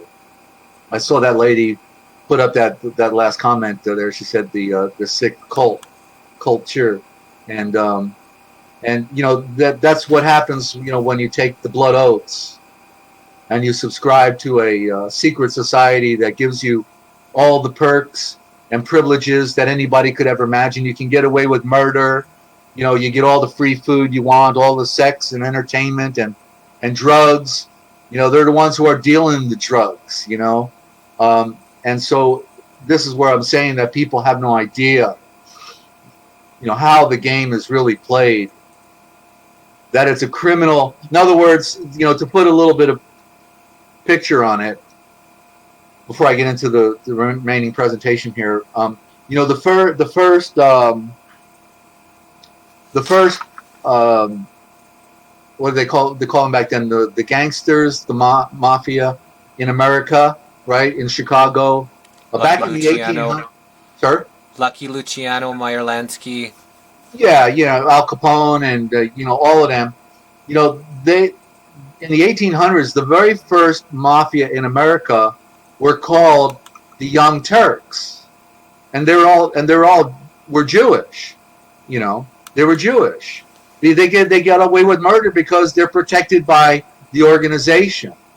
But at one point, when I guess we ought to call the head of the FBI, Hoover, right? We ought to call him Lucky Louie because he got to be a 40-year, in the FBI, 40 years working for the banksters. So at one point, Al Capone and the others become a liability, and so it makes them look good to arrest all of them. But they're buddies. They're all family. That's the Bauer family, the vow for war. And so isn't it interesting that today there's actually because, Turks, when you use the word Turks, that means Khazarian. That's talking about Eastern, Central Europe, right there at the crossroads from Western Europe into Eastern Asia. And there's a place there called Nicomedia, right south east of Constantinople. And Nicomedia means the secret media. And why would they have been there? Because that was the ending point of the Silk Road. It was the crossroads from the east into the western part of the world, which is Europe. And so being a crossroads, it had to be an intelligentsia point of gathering information, of controlling factions, of spreading and gathering information worldwide, continent-wide. And so what do you see in the middle of Nicomedia? You get the word comedy. Well, isn't that what the Jewish media also bring us, the Khazars? They bring us the comedy, right? Cheers and Seinfeld, Laurel and Hardy, the Three Stooges, the Marx Brothers. I like that one, for Karl Marx. So they're the ones who are entertaining us. They're making us laugh every Saturday on Saturday Night Live, and we don't know that the very people that are making us laugh are the ones who are now making us cry. They control it all. What about the Young Turks, that Cenk Unger? Right, that modern day so-called patriot reporting news agency, right? Yeah, but it seems like it's another just democratic, front. No, really, because when I first listened to them, they were putting down constitutional principles, even though the Constitution's a rag, But what I really picked up on real quick was their dialogue. And these Young Turks, because they're playing it off of the mafia that we had in the 1800s. That also, if you know what the Turks are, they are Khazars. And so you can tell by what they say that they are the enemy. They're trying to control another version of the narrative. So yeah, and it's really a deep science, and one really has to know. Really, what it really comes down to is knowing all issues. Just like when I had United Truckers defending the Constitution, my second organization. While I had that organization, that's when I discovered the Constitution was irrelevant. It was a rag. It was a ploy. It was a means to an end. It was a document. If you take the last letter off of Constitution, you get Constitutio. A Constitutio is an imperial decree that comes down. So it's a Roman imperial decree. And as someone said it well, I can't remember who said it, but after the reorganization after the Civil War, when they took away the missing 13th Amendment, which was about titles of nobility, then no corporation, no attorney, no one that gets any foreign gift or emolument or pension of any sort from any foreign power could ever be an American, right? Because he's a foreign agent. Then they replace it with the 13th Amendment about slavery. The 14th Amendment came right after the Civil War, and it was the first one that had 2 subclauses. And then after that, each amendment continued to have a subclause saying, and any other further legislation that is required to meet these ends. Meaning it's an open door. And so what the Constitution, the bill, these additional items into the Bill of Rights became the second Constitution. I mean, come on, if the Constitution, if the Bill of Rights were about rights, why would the 19th Amendment tell you that you have no longer the right to drink alcohol? Think about it, right? Mm-hmm. 19th Amendment, no longer you're allowed to drink, slave. So they could have another wave of the make money again, just like the Bush family. The father of, George Bush Sr., he made his big fortune in smuggling alcohol from Canada into America through the Great Lakes, and all of that. So it's just a shell game. It's a bunch of criminals having a party on all of us, and we're the expendable fodder, and that's what the 3,000 people in the Twin Towers were. They were just fodder for their ritual, their cult ritual of a blood sacrifice to usher in a new age, all to serve who? An idea. That's all. It's an idea, because darkness, there's nothing there. It's an illusion. It's empty. And that's what they are. They're empty souls committing crimes against mankind because they are of the sensual world, the lower world of let's have a party now, because they convinced themselves that there is no retribution, that there is no life after death.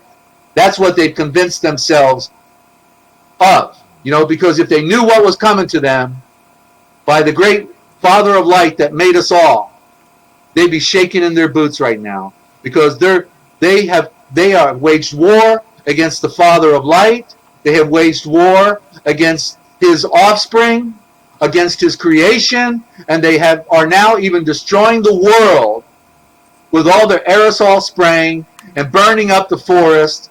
They're taking down the world total. It's over. It will take, as Dane Wigington on his channel says, with geoengineeringwatch.org, that it will take 20 million years to bring back the ozone layer and the sea plankton that brings forth the oxygen, because they have burned down all the forests and they're almost done doing it. So that's a story for another day again. But I just wanted to add that footnote. I want people to see it's not about them coming to do this or that to you. The world is going down. They've destroyed it. They have to take everyone down in a genocide program because they can no longer grow food because of the UVC and UVB radiation coming through. After UVC, you get X-ray. It's over. The trees are dying. The plants are dying. And it's killing us.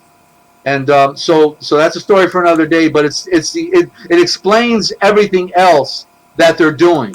It's the core issue. The world is being taken down by these psychopaths. They are committing suicide on everything, on all of us, because they're order takers. They're not the head. They're the tail. They're the puppy dogs. That's what dog means. It's God backwards as dog, because God is the Pope, and the dogs are the priests and the Freemasons that do the bidding of their master. They don't know what they're doing. It's only a good party, the right party, the left party, this party, that party. It's as long as they can party, that's all they care about. Feel important. Give me a gun and a jackboot, and I'll feel pretty proud. That's all right. Forgive me for the rant, okay? I've been doing this too long. No, it's this. We love the passion. There's nothing to be forgiven. Thanks for sharing that with us. All right. So we were talking about the tower. 9/11, here we are, the anniversary. A week ago, I never saw this interview coming. I'm overwhelmed that you provided the opportunity, and it was the right time and the right moment for everything that's going on in our world, So here we are in part 4. National Geographic came out with the ultimate propaganda film. After Jesse told me he wanted to bring me on here today, I realized I had to do a little bit of refreshing, and it just so happened that National Geographic came out with their 20th anniversary propaganda film, and so I sat back and watched it. It was about I don't know, 5 hours long or something, and it was all propaganda. Where did the truth go? And so today is the real story behind what happened. And I only wanted to know the truth, and I watched every clip that was out there for over a decade, for probably 12 or 15 years. I don't watch that stuff anymore. I haven't watched it in 5 or 6 years, because I already know the answers. I know how the game is played, and I know what they did, and I know who did it. And so we've got many false narratives that still prevail on 9/11, and so we're going to set the record straight right now. And it's especially for the young people. I think many of the older ones get it. Only on the big one, the third truth that I'm going to bring on, that Dmitry Kozlov, I'm coining the term that he made, for the third truth, because I'm giving him credit for bringing out the truth. I have a saying now that, there was a lady I interviewed and used to talk to on the side named Judy Wood. And Judy, a great lady, some type of physicist dealing with structures. And let me take a sip here. She was trying to suggest that all the anomalies that we saw after the towers came down were some type of secret technology. And she gave her reasons for it. But, so I now have a saying that, Judy Wood asked all the right questions, and she pointed out all the anomalies. But it was Dmitry Kozlov who got the story right. And he's got a 5-hour interview. If you want to go look for him later on after the program, it's a 5-hour presentation. And you can't ask for a better presentation on what really happened. So if you want to confirm what I'm sharing with you, I know it's true. And therefore I can give you the thumbnail, of what happened. But basically, he was at the right place at the right time, like so many other people of conscience, and he told the true story about how they were taken down, and that's what we're going to do right now. So there are many false narratives that prevail in 9/11, but there's only one truth, and it's called the third truth, because what people are doing is they're theorizing, right? But theory is not science. Theory is speculation. It's hypothesis. It's almost there, but it's not quite there. Not sure, And so, but it is possible to know. It is possible to know, but you have to see enough evidence put on the table, and that's what Dmitry did. And so I'm amazed today when I always talk to people. They're looking at what was put there to create the illusion. Okay. And so we're going to point out the illusions. And but first, I want to point out the occultic end of it, because 9/11, we see a 9 and we see 2 1s. Isn't it interesting that the 2 1s look like the 2 columns, right? And so what does 9 mean? If we're talking about symbolism, we got a 9, and then we go to 11. Wait a minute, what happened? What happened to 10? And so we'll get there. What happened to 10? But 9 is a symbol. Notice that now 6, because we're talking symbolism, if you look at a 6, you can see that it's the symbol of the Fibonacci cycle, that it's opening up, unfolding. Can you see that, Jess? I'm just in your mind that 6 is the number of creation, and therefore its imagery is that of an unfolding snail or a circle that winds out like the Fibonacci code. You know what I'm talking about? Of course, the Fibonacci sequence. That's kind of the flower of life. Right. And so they also say that number 6 is the number of creation, right? It's the number of man. So 6, everything made in 6 periods, not 6 24-hour periods. It was longer, like 6 billion years. You see the story for another day. I can talk about that. But 6 is the number of creation. So if 6 is the number of creation, then what is 9? Because it's a 6 turned upside down. 9 is the number for destruction, upside down, right?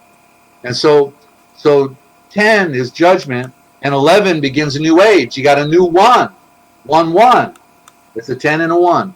So it's a new beginning. That's the new age they ushered in. So let me go to my cards here, and we'll see where we can pick it up. Because the 2 columns then are the symbols of Freemasonry, which are, if you see the pictures of all their iconography and all their graphics, in their elegant, with ladders going up and a star and a moon up there on the columns, it's the Jachin and Boaz. Jachin and Boaz is for sun and moon. The two columns represent the powers that bring forth life on earth.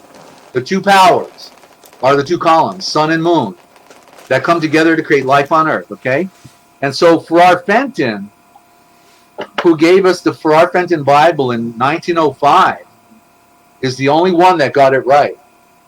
Because now Farrar Fenton, just so to qualify his view and his scholarship, is when he was around 1860, coming out of college, saw all of the political stuff going on, all the mistranslations, all the religious conflicts going on.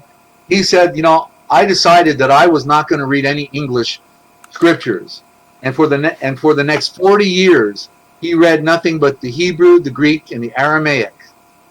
40 years, he said, because I don't want to be influenced by doctrine, by politics, by mistake, by opinion, by any of those things. I'm going to read the most ancient documents, not the originals, because there are no originals, but the oldest copies that are extant and available. I'm going to read them myself.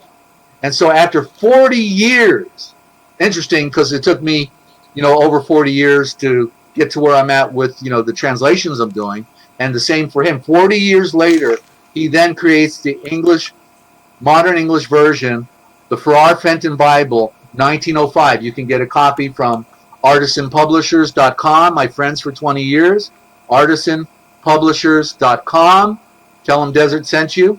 And but that's where we get the Farrar Fenton Bible, because nobody else is making it available.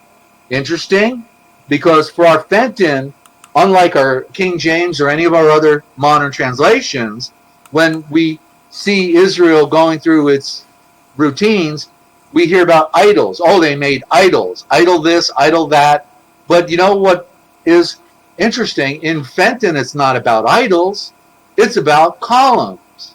They were told that they were never to make columns with the altar in the middle, and they passed their children over the fire on the altar through the two columns, right, to become part of the Molochian tradition, or the Philistines, or whoever, whatever occultic tradition it was, that was doing this stuff.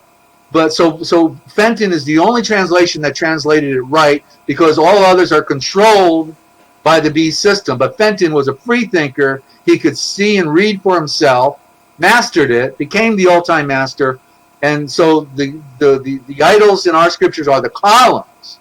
And so when they sacrifice people on the altar between the two columns, now you can get the picture that the two towers in 2001 on the occultic high day, then 9/11, that it was an occultic ritual and a blood sacrifice that had gone on for hundreds and thousands of years. The old game is the new game, the bigger game. The two columns. Plus, they stole all the gold during. Oh yeah, sure, and they had it in the right place. When what's interesting is that Building 7 was a fortress. It was built so that if New York City was attacked, all the political guys and all the police and all the secret agents would all go into the Building 7. How come they didn't do that? Nobody ran into Building 7. We're going to talk about that.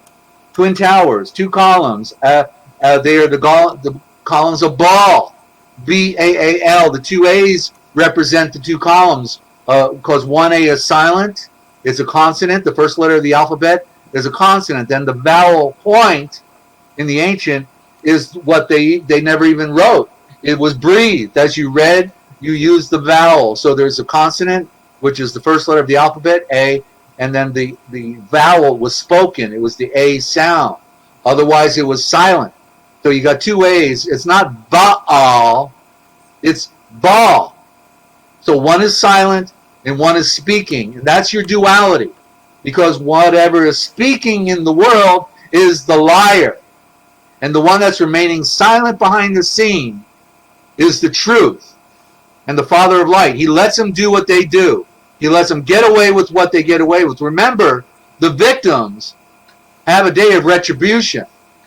If they were good people and they did everything, to serve their fellow man and to do right, the divine wind is with them. They may have been sacrifices, but it doesn't mean their life is over.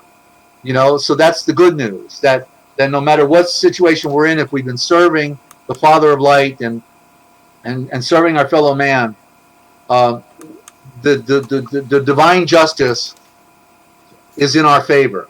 That's the good news. We can always know that. It's tragic to go through what we have to go through to leave this world, but the good news is our spirit is eternal, and we have to be good spirits, and learn the truth, because the truth is not a part of any lie. Can't be a little pregnant and not pregnant. The truth is not a part of any lie. And so that's what we have to do, is we have to find all the lies. When you get done looking at all the lies, throw them off the table. What you got left is the truth. And that's what we're talking about today, the third truth that nobody's talking about, but we are here. So, did you want to play your little clip and take a little, and then finish off, or do you just want to keep going? No, I appreciate that, Jesse. Let me go ahead and do that. Yeah. You could tell, huh? All right, here we go. We'll be right back, ladies and gentlemen. I'm so honored to be on with Jesse. Jesse, what's your last name again? Hal.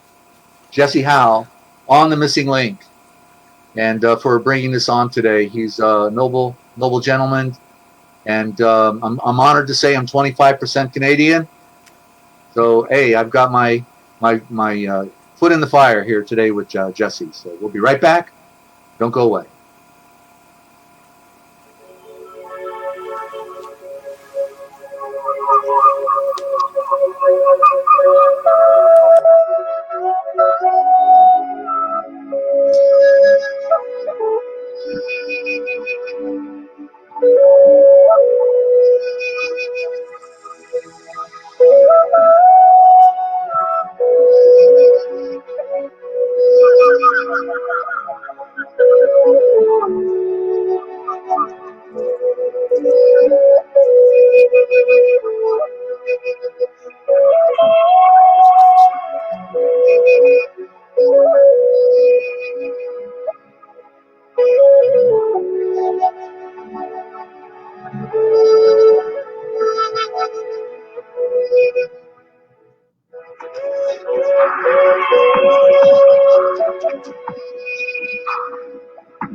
Right, we're back on the missing link. I'm so excited here today to be with.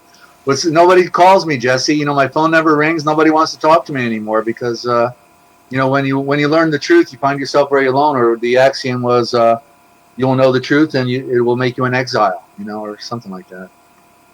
Happens to a lot of people, and a lot of people that are in our community feel that way. And you know, just being a part of our community has helped a lot of people, because to show that they're not alone and that there's other people that, you know the truth, or searching for the truth, or you know, are no longer blinded by the lies of deception that, you know, is presented to everybody from generation after generation. Absolutely. Absolutely, it's been the same struggle, basically. You know, different cultures, different names, different faces. You know, but it's been the same struggle because there's one group that is organized against another group.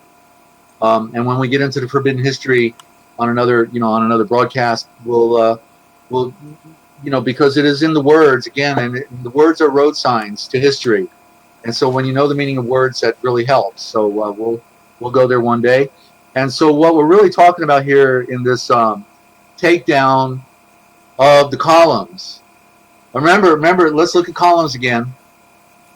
Because column, we see in the word Columbia, right? Columbia Pictures, Columbia Records, District of Columbia, British Columbia in Canada, Columbia, South America, right? And Columbine,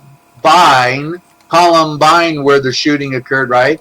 Another experiment, mind control experiment, column. So you see the word columns and you see the word by, Columbine. And so who discovered America? Oh, Columbus. You see, so you look at the patterns and the words and you realize something's going on here. You know, why is it, you know, we got a Columbia in Canada, Columbia in America, Columbia in South America, right? And because it's a high sign to those who are in the occultic world. What we're dealing with is a Khazarian, Ashkenazi, Jewish, Masonic, Kabbalistic ritual that cares not for you and I. We are on our own, and all of our families are in grave danger by this culture, you know, that is affecting us. You know, Rockefeller, in his after they built, you know, the Rockefellers were part instrumental funding, you know, and involved with you know, the building of the Twin Towers. Well, then in his cameo shot, and by the way, after I'm done with the presentation, I'm glad to stay on if people want to ask me questions for as long as I can hang in there. Okay, I'll be glad to do that. So David Rockefeller, you know, and I grew up in New Jersey, Central Jersey, so I used to go to New York all the time, you know, with my dad or my mom, or I skipped school, and I go to New York, and, you know, we're always Rockefeller Center, Rockefeller Square, there's your Masonic Square, you know, the Rockettes, at Rockefeller Center, all of that. And it's amazing because I saw their power back then when I was growing up. Who's got all this money? How do they get it? Because there is no money, and it's an illusion, and they're agents. They're agents of the beast system. And so David Rockefeller, in his cameo painting, they made a painting, like a photo of Rockefeller, and his watch in the painting, in his dedication cameo shot to the 9/11 towers, his watch was on 9/11. Showing you that, even 20 years before they built it, 20 years before they even broke ground, they had planned on doing it just like the Titanic, taking it down, to show you how powerful they really are. They use us, our energy resource, our labor. We work for them when we are the order takers, when we are the builders and the constructors of these things. We need a job, so we end up going to work for their, building their underground bases or building their rocket ships. They learn, it's interesting that they learned how to wage war on on the world. Where did they discuss how they're going to wage war? Geneva, Switzerland. Geneva, which means the generations of Eve, and they say that in the Hebrew it means hatred. So they hate the generations of Eve. They hate mankind. They had to follow the Babylonian Talmud. In order to follow such a wicked book, they had to be taught to hate, because the only way they could justify killing you is if they can justify hating you. Slave. They hate their slaves. They hate the cattle. They love their dog better than they love you, ladies and gentlemen. And it's a fact. It's a fact. You can see it when your eyes are open, finally. Especially when you're in the freedom movement, because you run into them. I ran into them left and right. I've had all kinds of games played on me by them, big time games. I'm going to take a sip, and I'm going to tell you about the day it all began. I just had a question here about if you can repeat where to get your books, and also that Bible, the author, and how they can get a copy of that as well. Right. The For Our Friends in Bible is from artisanpublishers.com. Artisanpublishers.com. And also George Lamsa from the Aramaic is there as well, 1930s. George Lamsa, the Peshitta, Peshitta. But Fenton, For Our Fenton, and both George Lamsa are there. Highly recommend them. They wouldn't let Lamsa publish his version here in America. They said, George, if you let us rewrite it, we'll publish it. So he figured, something is better than nothing. And so, yeah. But it's evidence. It'll create evidence of the more pure translations, ladies and gentlemen. Both of those books, okay? And if you go to Amazon or Lulu.com or Kobo.com,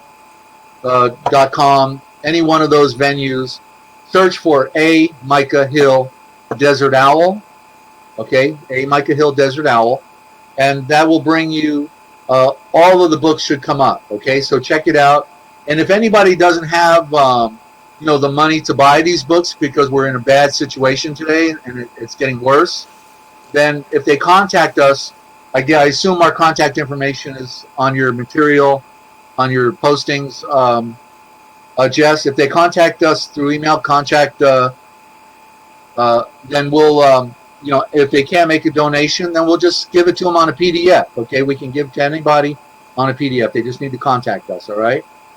This is how good that Desert Owl is here. He wants the information out, and for anyone that can't help contribute, he's willing to just give the information on PDF for free, because it's more important to give the information out than it is to collect one of their fake dollars for. Yeah, just tell us what book you're interested in. If on the pre-offer, we just ask that you request it one at a time. Not to overwhelm us, because I've got Ninja as my backup, and she's overwhelmed already. So just one request, if you need to request a free one, and do that, maybe once every other week or something like that, and that'll help slow it down. But we we want to give it away. The knowledge. Now I got a background noise coming through, Jesse, real loud, like a fan or something. What is that? It might be my computer because I'm playing a video in the background. It might just be the computer. You can hear it. Okay, I guess I should turn down my speaker then. I'll do that. Okay, but I won't hear you. That's the thing. If I turn it down too far. Can you still hear me? I still hear you. I turned it down a little. Yeah, okay. It's rather annoying. I don't know what that is. Okay, so on the morning of 9/11, and they always have those morning programs. ABC This Morning, Good Morning America, or all those morning programs, right? So we got on NBC. And Tom Brokaw, I like to call him Tom Brokenjaw. He's Canadian, by the way. Now it's winding down. That sounds great. Whatever that is. He comes on with the commercial while they're having the morning program on September 11th, 2001.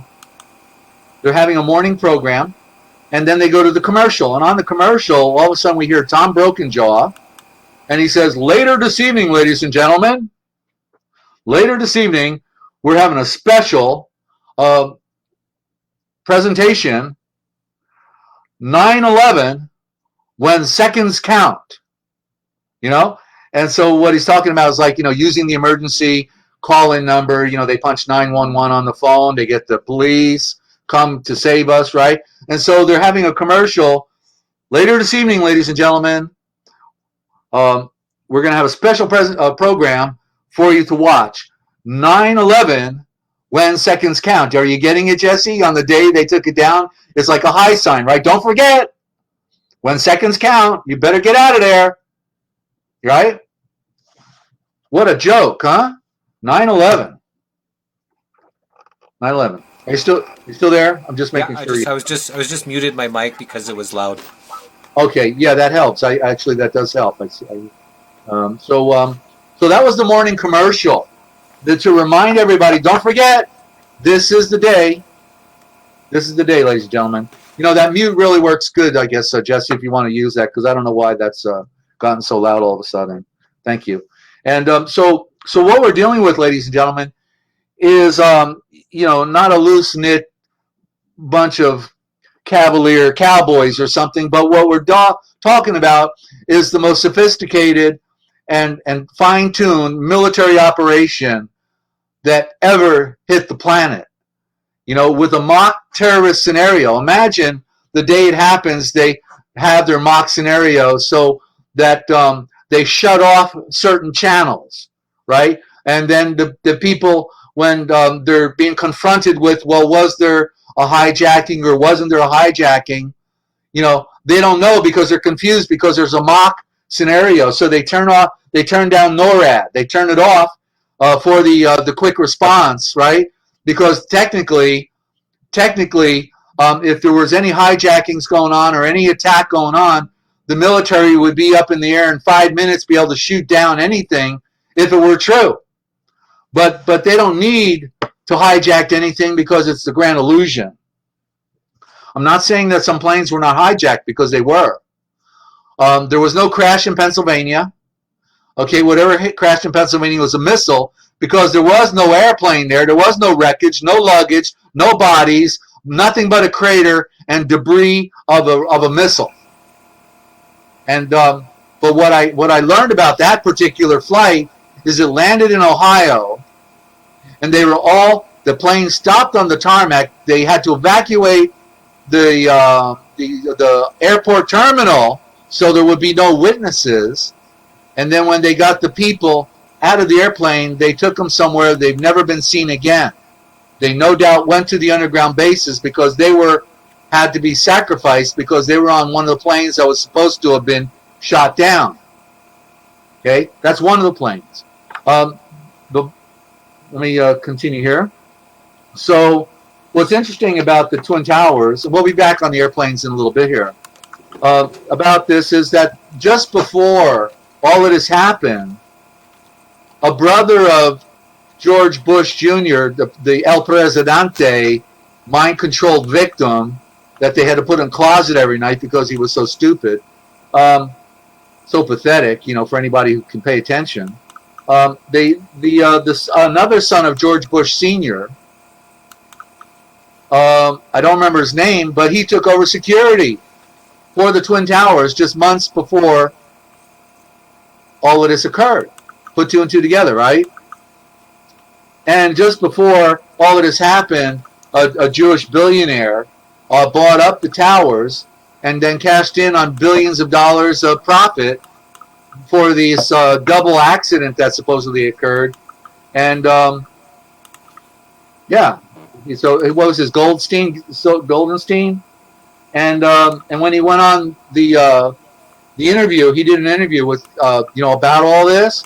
He was wearing an orange tie, and the orange is the symbol of the 33-degree Freemasons. So wherever you see the orange, you see the Freemasons are speaking. It's about symbolism. Remember, all about, you got to read the symbols, not hear what they say, but see how they act, see how they move their hands and how they dress, and all the flashing on the news media. That's, you got to just know it, ladies and gentlemen. Walmart put out the 33-degree orange just before the phony pandemic. You know, they had the parking lots apportioned for delivery to your home because they knew it was coming, and so the 33 orange. And you see it on the flag of India, by the way. That's a clue to the forbidden history that I talk about, the flag of India. I talked about the ancient Aryan Brahmin sovereign Aryan faction. That's why there's orange and green on the flag in India. That's a story we'll touch on in another day. So, even though all the airplanes were grounded once there was supposedly some problem, there was one airplane that was allowed to fly out of the country, and it just happened to be the Friends of the Bushes. And it was the bin Laden family who were partners with the Bushes in construction and petrochemicals, and also in the military deception against our planet and our people. Okay, so they had a meeting, and it was like the last huddle. Okay, before the game plays, let's remember this is what you're going to do. Your sick brother, what was Osama bin Laden? We'll make him the boogeyman. He used to work for the CIA, so he's perfect, and we'll make him the bad guy so that we can then blame Afghanistan and say that this guy from a cave somewhere actually pulled off this Masonic Israeli Mossad stunt. It was interesting that Dmitry Kozlov, who gave us the third truth and told us how these Twin Towers were taken down, which I'm about to get to, he said that he was invited by the head of the Mossad. His first name is Michael. I don't remember his last name. Dmitry Kozlov was invited to his party. The Israeli Mossad had a party after they had a successful Masonic order occult ritual bloodbath of 3,000 Americans and other foreign nationals. They had a party that night, and Dmitry was invited. Of course, he didn't go, but he knew the truth, and it was the third truth. So the towers, if you look at this picture now on the screen, I picked this picture for specific reasons. And if you notice, they look like two chimneys. And that's important to the way that they were taken down. Because these buildings were of a new design for steel structured buildings. The old structure was with what we call girders, classic girders. And they create cubes. You got a girder everywhere. And so when you have your office area, you got beams everywhere in the office area that you could bump into if you weren't looking where you were going, because it was the girder structure. Now, I watched a documentary on how these buildings were built, and they were built with the new structure of a steel outer casing with a concrete core center, which is where the elevators were housed. And from the outer steel structure, the floors were joisted over to the center core. Therefore, with this type of structure, all of the floors were cantilevered, and you had no beams inside the office area, if you can imagine what I'm describing. It's an office area with no beams because the steel structure is on the outside, and it's joisted to the center core structure, freeing up the entire office area with no obstructions. And so this is key to their plan on how they were going to take it down. Okay, so let me continue here. So what's interesting, before, the buildings are finished, right at the point of construction, like maybe 1979, thereabouts. I remember when they were building them because it was my backyard, and I don't remember how long it took to build them, but it took a couple years, I think. I remember seeing them go up as a teenager. So at one point, this French tightrope walker is invited. I know he was invited secretly to do a tightrope walk from one building to another, because remember, it's about symbolism, and signs and symbols rule the world. And so if you can read the symbolism, when the guy is doing the tightrope, he's speaking to the secret societies. So he sneaks up there, goes past security, and then he, one morning real early, shoots a bow and arrow over to the other side, and the guy gets it, and they pull the cable over from the other side with the rope, and they tighten it down, tie it down. And then at 8 a.m. in the morning, one morning when the towers are almost done, this guy from France is walking the tightrope from one building to another, and dancing up there for maybe, I don't know, half hour or so. Then they call the police, but everybody on the ground's going, look. They're all looking up at the guy walking on the tightrope. You see? And so if you read the symbolism, what they're reminding all of their secret society buddies is, don't forget, you are walking the tightrope, and you better do your job, because it's about our lives and death that are on the line here. We got to keep the game going, and we're walking the tightrope. So that's the symbolism behind that, ladies and gentlemen. You got to know that they're always speaking, but you got to know how to read it. That's fascinating. Yeah, you can see it, no doubt, when it's presented to you, right, Jesse? Totally. Yeah. Okay, so while the towers were building, now I had my card situated wrong. So now, when the fires occurred that day, now when we saw the first explosion, the firemen down below, talk about French again, the French, right? Because, the French in this New World Order thing, Old World Order, is really relevant in the secret societies. We had the French Revolution, a new liberation going on, and it was all Freemasonic again, when we saw, so when the firemen were looking at a manhole, they were looking at possible gas leak on the ground floor in the streets, and then all of a sudden we see this picture where they look up because we hear this aircraft coming across the sky, and then they see it go into the building, and they all go, whoa, and so, but it wasn't an airliner, it was a missile. What they saw was a missile, and it was not an airliner. And that's important to know, because the second one in the second tower, which I'll talk about in a little bit, was not an airplane but a hologram. But they get people that come forward and say they saw an airplane, but those are the actors. They get the actors to do their bidding for them. So what's interesting is that across the the Hudson River on the New Jersey side, there was a guy, a film producer, and he set up his camera and he filmed everything from the Jersey shore, a clear view.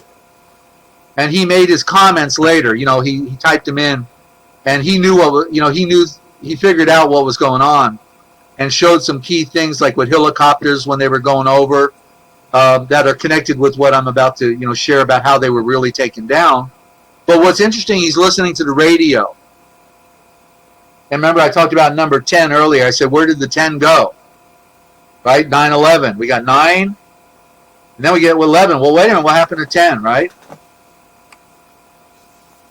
So he's listening to a radio station out of New York City while he's filming everything. And the radio station is called 1010 Wins. And so they're talking about, the towers, look at what's going on. And well, you're listening to 1010 Wins. We'll be right back, ladies and gentlemen. So throughout the entire ordeal, when we're watching lives, it was like 3 people jumped every minute.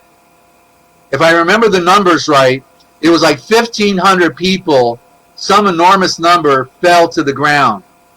So it was like 3 people a minute were jumping to their death. And the whole time this is going on, we're hearing 1010 wins, 1010 wins. You see the symbolism again. Get it? They control everything. They control the media. They control the mayor, Giuliani at the time. Why didn't he go to Building 7? Why didn't everybody go to Building 7 if they're under attack when it was built, just in case we had a foreign attack? Because they knew Building 7 was going down. 1010 wins. And 1010 added up and you get 20. 2020. Maybe there's more to the story that we haven't figured out yet. So basically, what happened was, while this is going on and they're talking about it, they're relating to the buildings that are on fire as ground zero. Well, wait a minute. If you look up in the dictionary, the only definition for any dictionary at that time for ground zero is a place where a nuclear device is detonated. But Dimitri will tell you that ever since he came out with the third truth, I'm closing my curtains here. I've got a little heat coming in, so sorry about that. No worries. Dimitri will tell you that they immediately started reprinting the old dictionaries, and they then gave further definitions to ground zero. It could be this, it could be that, or it could be this, okay? So but literally on the day it was going down, the news reporters were saying, ground zero, ground zero. You know what that is, right? Yeah, I get it, because the word for nuclear is, are you ready? Nuclear. Nuclear. It's a new way of clearing things out of the way for the new. And that leads us into the final segment here, Jesse, because the question is, how did they do it? And what was it that did it? And that's the $1 million question. But yet, if you can see things clearly from a journalistic standpoint for the listener, and put pieces together of a puzzle, it creates a picture. And I'm putting evidence on the table. It's up to the listener to decide for themselves to try to recapture this. Maybe you got to listen to it again. But nuclear is nuclear. NEWCLEAR. Okay? And so when a building like the Twin Towers, which were like the biggest complex were complicated, right? Complex in modern history for at least the U.S. Well, I'm hearing an echo back here, and it's throwing me off. So I'm trying to focus. Here, I'm going to mute, but I'm just going to answer something here. So, okay. Yeah, just a question. So all of our videos are, on our Facebook page, The Missing Link, which, each one of this is the 66th interview. And it's all on our Facebook page. None of them have been deleted. We also have a YouTube channel, which, all 66 minus 3 videos, they deleted the David Icke, they deleted the Max Egan, and they deleted the Judy Mikovits. And I'll be deleted. I've got two strikes on that YouTube channel, which I'm on a suspension right now. So we're broadcasting on our High Vibe Love Tribe channel, which we have for the last few interviews, just so it's on YouTube as well. But we also are going to upload all of the videos to BitChute and to Rumble. We have a Rumble account and a BitChute account, which we've uploaded about 14 or 15 videos so far. And as well as I'm going to try to figure out the Telegram. We've got a Missing Link Telegram, so we're going to put all the 66 interviews on Telegram as well. But for right now, all our videos are still on all 65, and now the 66th one will be on our Facebook page called The Missing Link. So we just had some questions, so I just wanted to clarify that. And I'm going to put it on mute so you don't hear any of that echo. Okay, Jesse, thank you. And way to go, yeah. And yeah, we'll be taking off of YouTube as well, for sure. It's really tough. It's tough anymore to have a place to go. My radio network, the realpublicradio.net, only lasted 6 years and infiltrated, taking down about half a dozen people, coming from different directions. When you do it out of your back pocket, it's hard to save, your work. And that's the way it goes. So the question is, how do you, if you're going to build the largest structure in America, or maybe in the world at that time, a complex, I like that word, complex, how do you take it down? So the law was in New York City that if you're going to build a giant building, you got to give us the blueprint on how to take it down. And since these were the biggest buildings ever constructed like this, then they gave the blueprint. And Dmitry knew what the blueprint was. The Soviet Union knew what the blueprint was, because whenever there is movement of nuclear material in the U.S. or in the Soviet Union or anywhere else in the world, the treaty demanded that these movements of nuclear material would be accounted for, so that nobody could sneak on another, a nuclear device. And so this is how the game was played. And so they knew back in the 1970s how the towers could be taken down. And it was through this unique structure that was built, incorporated into the final blueprint, which is that they would take it down with a 15 megaton thermonuclear hydrogen bomb. Just enough, placed directly under the foundations of both towers. As Dmitry said, that when they did underground testing, the nuclear device would blow a perfect sphere. It would melt the rock, and it was so sealed with glass that you could store chemicals in these round spheres. And so they knew that if they buried the device at a certain level underground, the very top of the sphere could be directly positioned under the foundation while it continued to blow up. And because of the unique structure of these office buildings, with no interference in their structure, but a cantilevered flooring with a central core of concrete, the central core then became the first chimney that took the blast from the basement straight up to the top. And by the time the nuclear power, what do you want to call it, energy began to expand out, then began to expand out from the very core. And if anybody has really looked at any of these videos from that time, they will see the steel outer casing peeling away from the building and then disintegrating in dust right on the camera. Now let me back up for a minute, because I'm missing something here. So let me turn on your microphone for a minute, and I'm going to ask you a question, Jesse. Okay. Have you ever played softball? Not yeah, well, there was a beer league I was in for 1 year. Okay, so not a hard ball, but the softball is a bigger ball, right? Yeah. Okay, so you've hit a softball before? Yep. Okay, so did you ever at any time imagine when you were going to hit the softball that maybe the softball might go through the bat instead of hitting the ball? It may go through the bat. Did you ever think that could happen?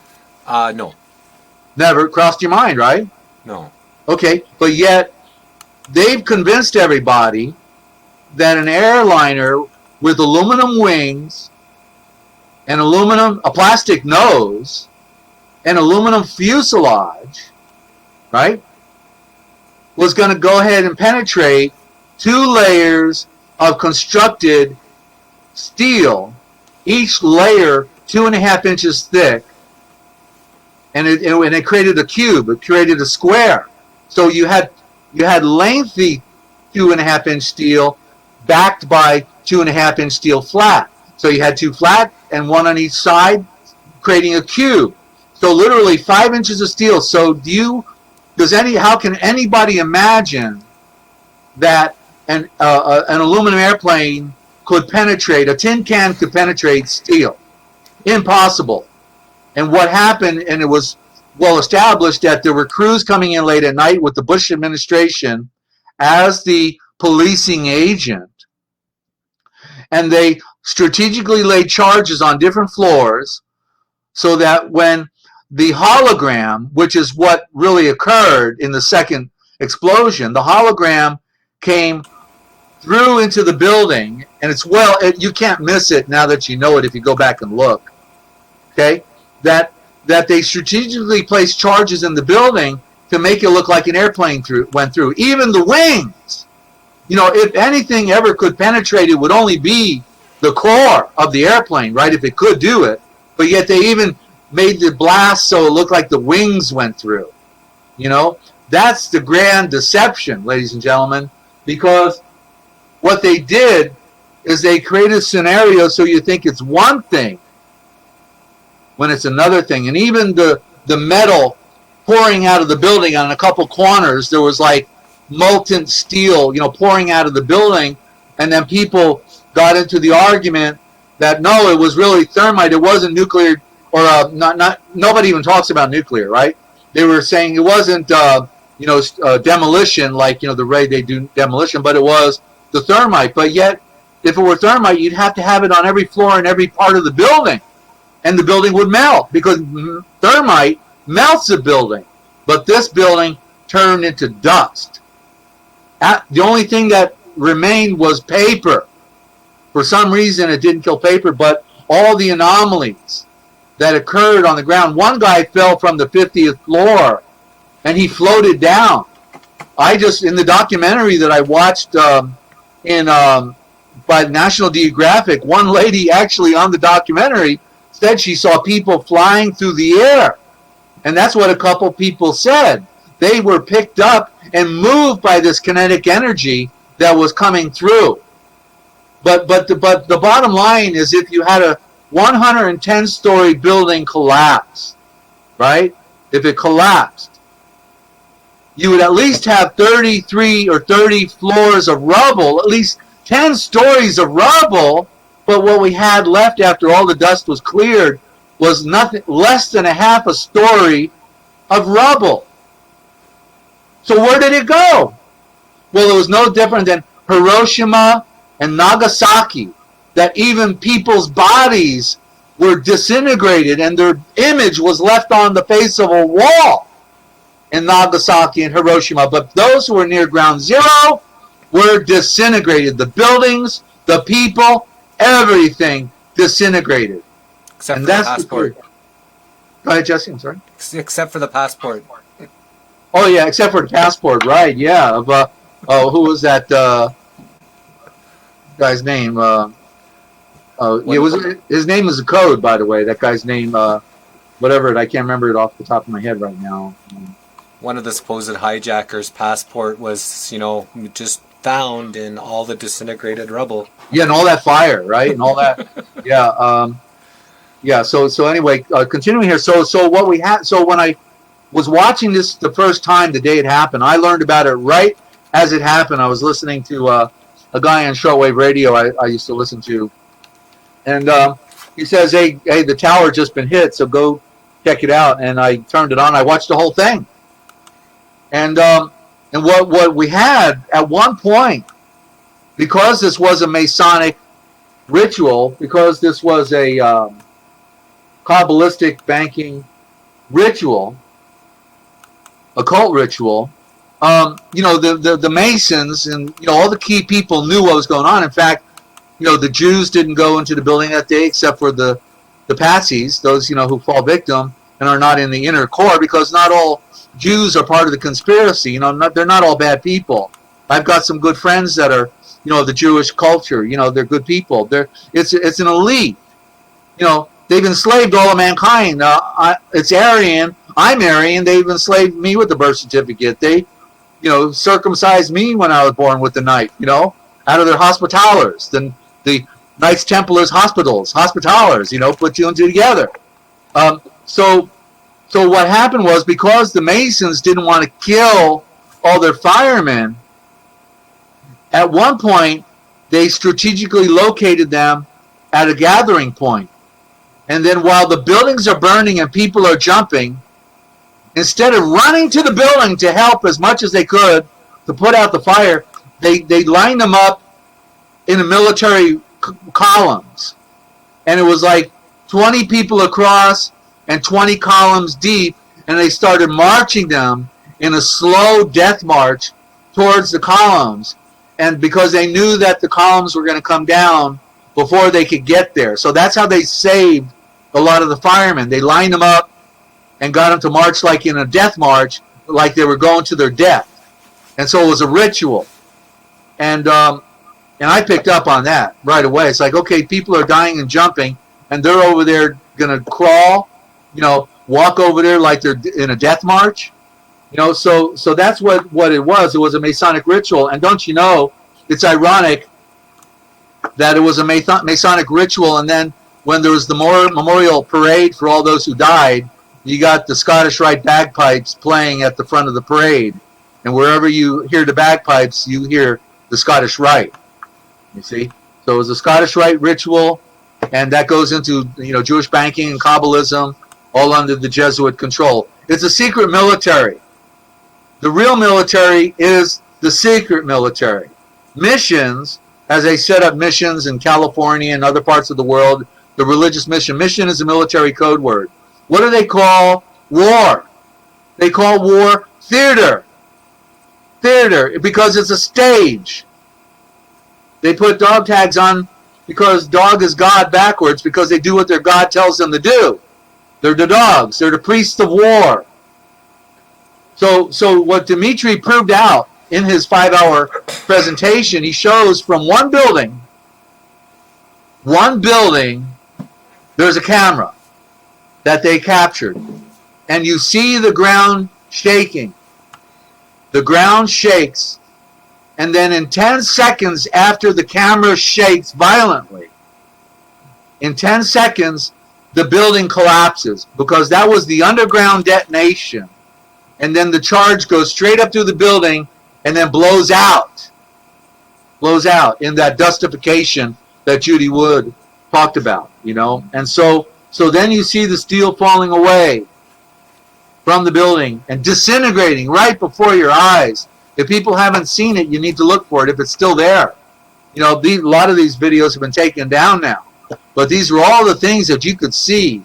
In the hologram, you can't miss that the second plane was a hologram if you look at it closely.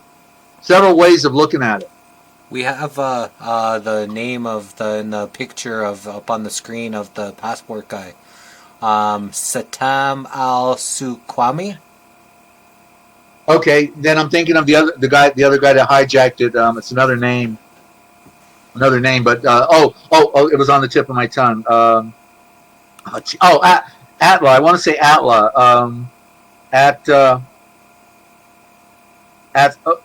I can't remember, but it's a code. it's a code, and if I can remember it, I could probably spell it out a little bit. But anyway, so here's more evidence that it was a nuclear device, and Dimitri spelled it out just right. Because remember that the North Tower was hit first, but the North Tower went down second, right? So the building that was hit first was hit last. Why? Because in Building 7, they had a tunnel built from Building 7, the strategic security building, going underneath each of the towers. And they had rail cars in the tunnel. And so they put the nuclear device on a rail car, and then they sent it off underneath the building to be detonated. And so the reason that the South Tower, which was hit second, had to come down first is because it was further away. And if they would have taken down with the nuclear device the North Tower first, they would not have been able to penetrate to the South Tower because it would have destroyed the underground.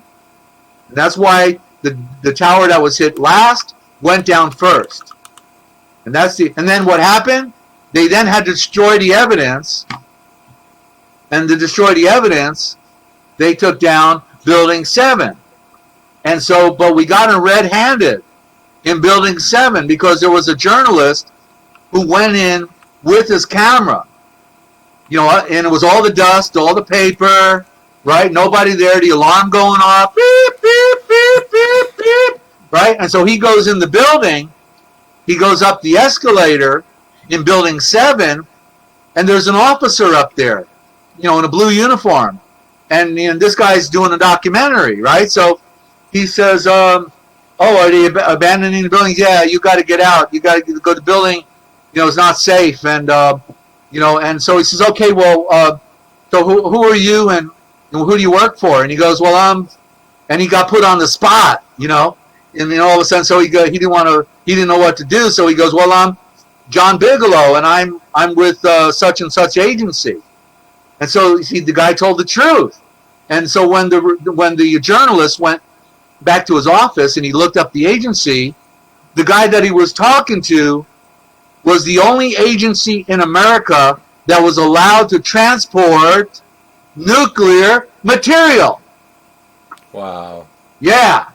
Red-handed. See the red coming through. So that's the miracle. That it's all an open secret, and somewhere somebody gets it and preserves it. And if we do the diligent research, we get it. We piece it together like a puzzle. So Building 7 is the fortress, but Building 7 goes down just like the others in 8 seconds right into its footprint. And people think it was a demolition. Well, it was a demolition, but they didn't lace it. They didn't have time to lace it with demolition. It was the nuclear. What better way to do it when you've been, as the United States government has activated over 1,000 nuclear explosions, most of them being underground. They perfected it, right? They perfected it. So that. Go ahead. Some people are asking here about what about DEW weapon. Another person says, does he believe scalar weaponry, direct energy weapons, was used as well in reference to the melted cores and such? Just curious his take on that. No, it wasn't needed because the nuclear explosion solves all the problem. It turns everything into dust, and that's why they had to make the outer steel casing. They made the towers into chimneys, and that way the blast could only go up straight. It started at the core, the concrete core, and expands out. As an explosion expands out with all that kinetic energy. And just by the way, here's more evidence. The Sears Tower. You remember, Jesse, hearing that in Chicago the Sears Tower was evacuated? Yeah.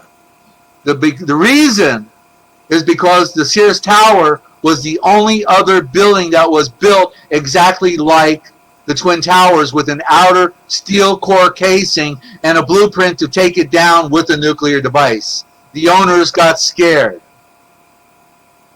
Wow. They evacuated the building. Sears Tower. Why only the Sears Tower, right?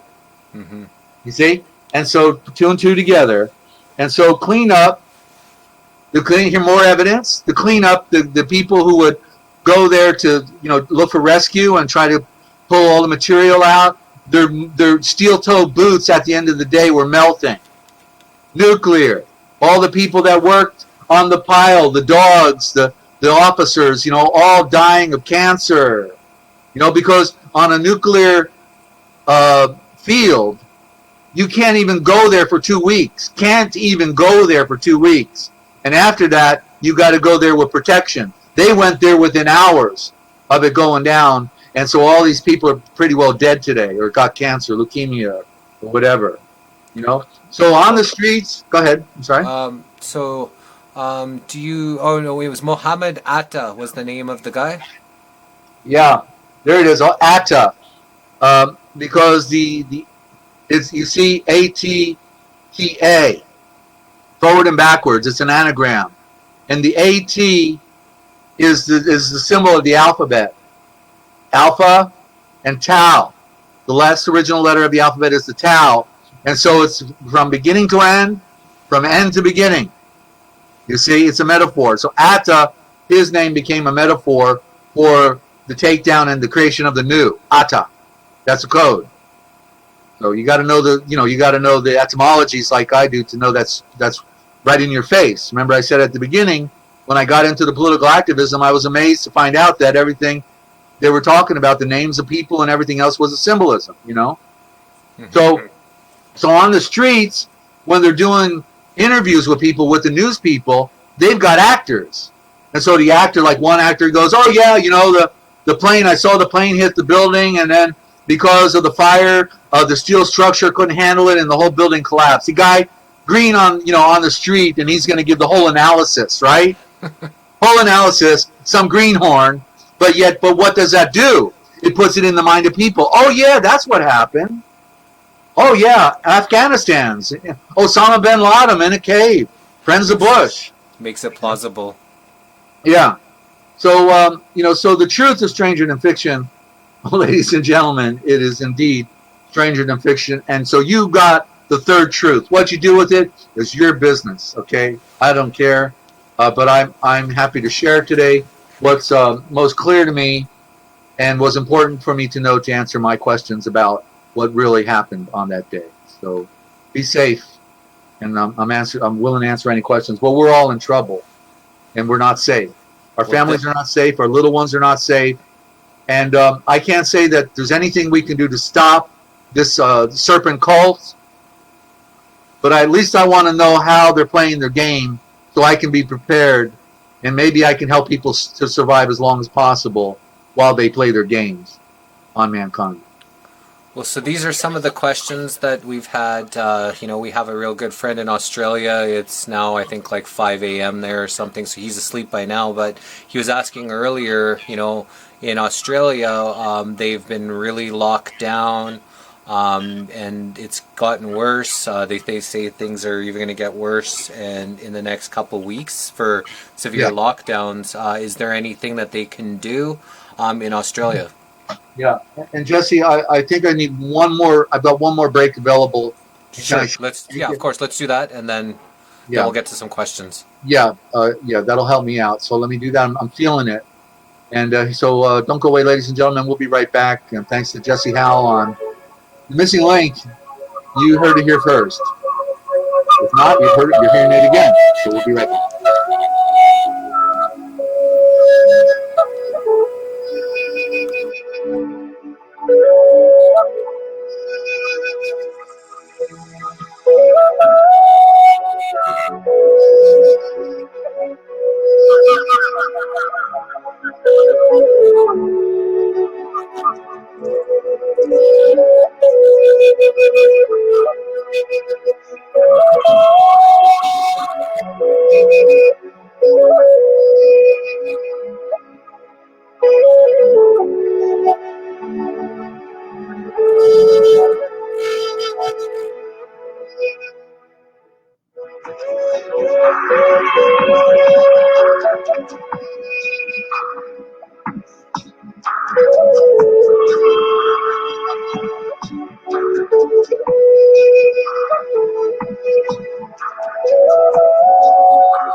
Okay, and welcome back to the Missing Link, ladies and gentlemen.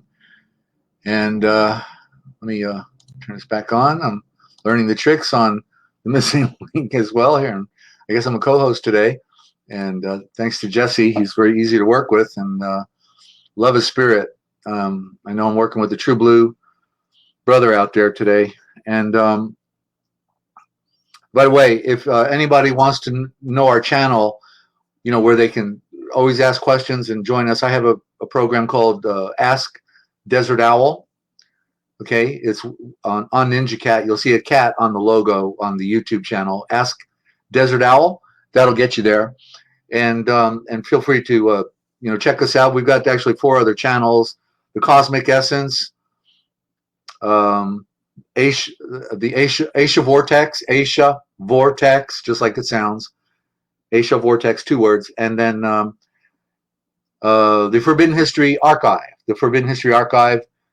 And I've got one other channel, but I can't remember what it is. I keep getting locked out of my own channels. So, but anyway, and everything else happens. You know, it's when you tell the truth, everything that can happen will happen, and it does. And before I get into the Q&A, I just want to mention 2 books. Arthur Kessler, The 13th Tribe. If you want to know about the true nature of the people that are running our world for the Vatican, how they operate, these are the two best books. Arthur Kessler, it's spelled Koestler, Arthur, Arthur, Arthur Kessler, The 13th Tribe. Okay, those who claim to be Israel but are not Israel. And but they are banking, and they are other things as well. And then this other book by a wonderful Jewish friend of all of us, because he came out. He knew I was going multimillionaire. Came out way back when, 100 years ago or 70 years ago, and he wrote the book Facts Are Facts. He wanted to state simple facts, and it's a short read on 100 pages. But Facts Are Facts, and it's by Benjamin H. Friedman, Freedman, Benjamin H. Friedman. That was 1954. Okay, 1954, 2 years before I was born. And so get these books, because it'll help you to see clearly, how the world is operating covertly by people that are claiming to be the victims. So, anti-Semitism. Oh, they're picking on me because I'm something. And it's the greatest show on earth, ladies and gentlemen. They're not Semites, and it's all a ruse. Semitism came through Arthur Dodd. That was the first time it was used against Arthur Dodd of the Reese Commission. It's another story for another day. I'll go there. But yeah, that's we know when it actually first was used, and it's a great ploy. Great ploy. It's who asked the question? Who can you not talk about? Who can you not? And also Dane Wigington on YouTube. Go check him out, because it's the core issue that's confronting us all: the annihilation of our planet, geospherically, physically. Dane Wigington, Dane, first name, Wigington, Wigington. Now, Jesse, back to you and your questions.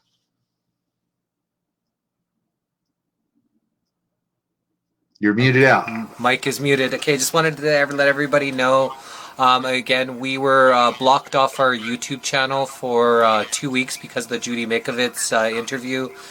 2 weeks will be next Thursday, I think, when we can come back. So we might have next week's Missing Links on our Missing Link YouTube channel. So we're not on our Missing Link YouTube channel because we can't broadcast there. So we're broadcasting on our High Vibe Love Tribe channel right now. And then someone was asking to ask you about the music. What kind of music is that, and how could they, link up with the music that you were playing? On the breaks? Yeah. I love that High Vibe. What did you say? High Vibe what? High Vibe Love Tribe. Love that. It's kind of goes with the music, actually. Well, that music is, what we would call break bumper music. I don't know how to, describe it, but it's, for broadcasting, people taking a break. That's what it's made for. So it's a 5-minute clip, and it's just enough time to take a break. So you can take the audio off of Jesse's program. You can get the audio right there and listen to it anytime you want. How you can get it, what's the name of it, I don't remember. If it had a name. Okay, that was a question. People were saying they were loving the flute. So we have here saying best places to go in BC during this to keep going as long as we can. Like, do you have some advice for people? Because, if things are going to just get worse here, what should people be doing to prepare for, what you see is coming? Okay, the best place to be is connected with the one who made all things. Because the one who made all things reveals all things. That's where I say, I'm not smart enough to figure this stuff out. What I've shared today, it's not because I'm smart. It's not because I know more than anybody else, but the great Father of light, who is a revealer, gives light. He's the one who made all things, is the one who reveals all things. And so I'm sharing with you what he has allowed me to observe and to know based on being at the right place, at the right time, with the right intent. And so the best place to be is connected with your Redeemer. To get to know him, to realize there's more to the scriptures. Original word for scripture is shultre, because scripture is a code for skip truth. You hear it? Skip truth, scripture. It's shultre, the knowledge of the three, because three is part of the mystery. That I won't get into that, but so being close to the one who made you, the great Father of light, and doing what he says in his word, begins the road for you to being sovereign with the sovereign. The occultic claim to be super sovereign. They got all their high-end, the grand hailing sign where they can get out of anything they do, and and all their little games and tricks they play. They're not sovereigns. They're not super sovereigns. They're scumbags. They're sellouts. They're the enemies of mankind, the enemies of the one who made all things, the enemies of the Yahweh, who is mispronounced as Yahweh, who is mispronounced as Lord.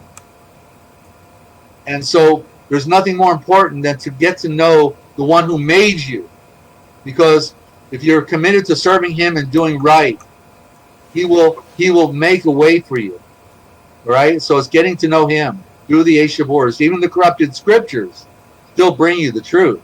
But ultimately you get past it, you get through it, and you see the deeper element, even you see the tricks they've ultimately played. Once in other words, people are buying into a lie because they don't know they've been tricked.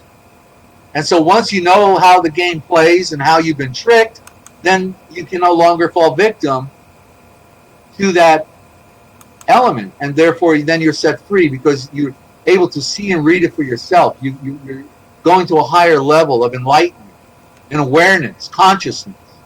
Consciousness is being aware of whatever you put your focus on is what you become aware of. So if you focus on comedies and nonsense and sports, that's all you're conscious of. But if you change your consciousness towards the important things in life about your being, about who you really are, why you are, when you are, who you are, why you are, when you are, what you are, where you're going. Those are the important answers, because you were brought here to have an experience and to wake up to the true nature of things.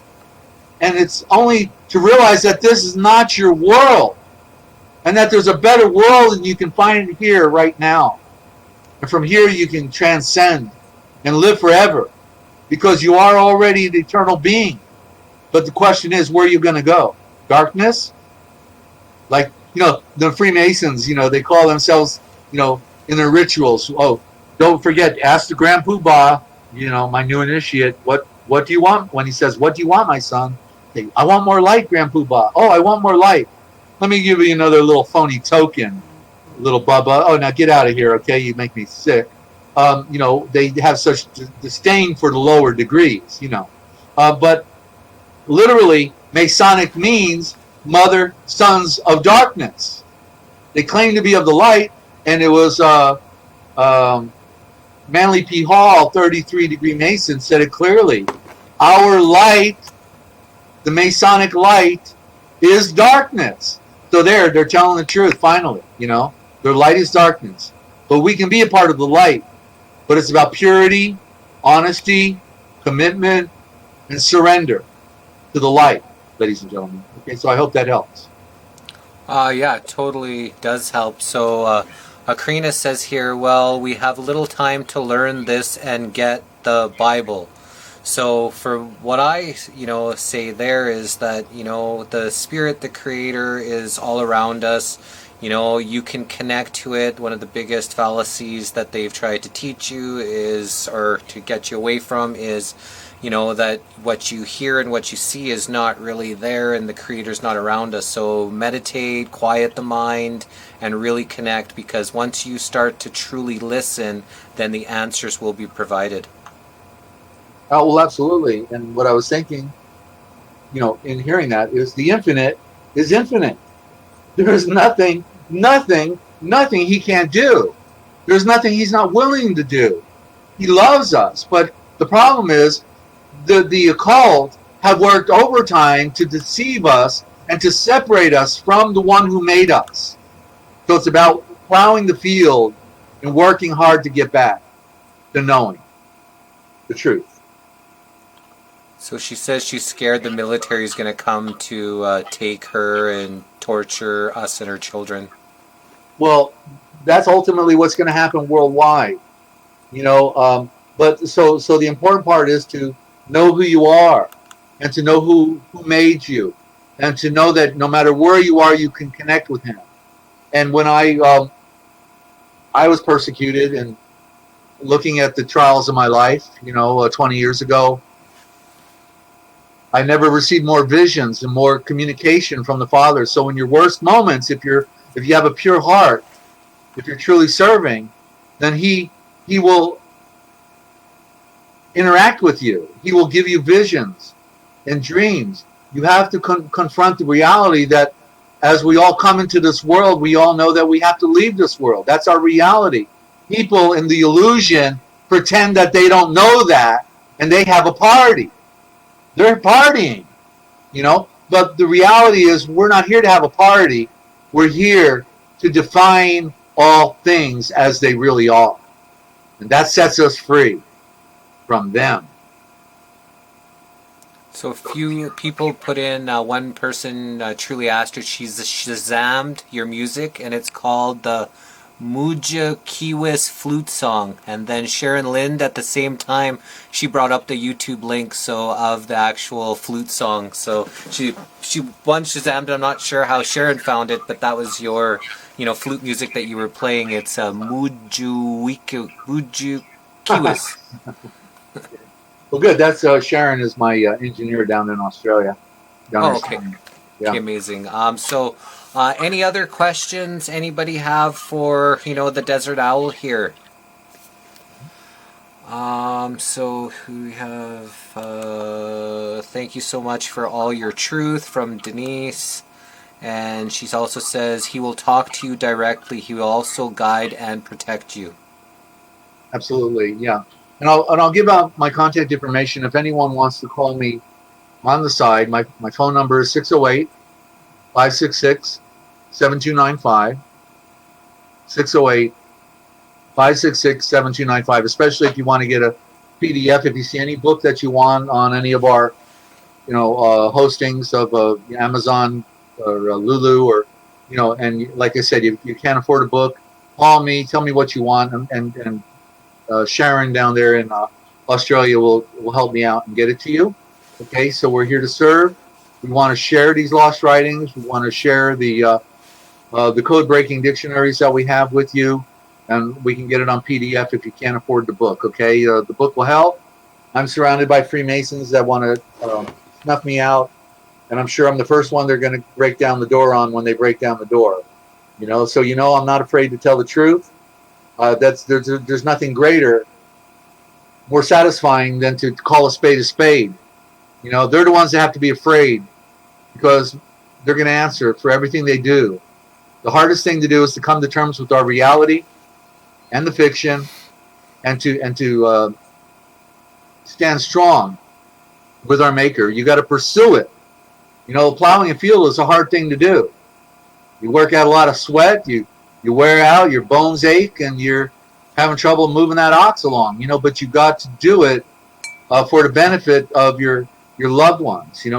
My daughter was my biggest inspiration. The reason I wanted the absolute truth was because I brought a life into the world, and I'm thinking, gee, now how do I, give her a life beyond the world? And it was through the truth, the knowledge of truth. One of my favorite scriptures is 1 John 2:27.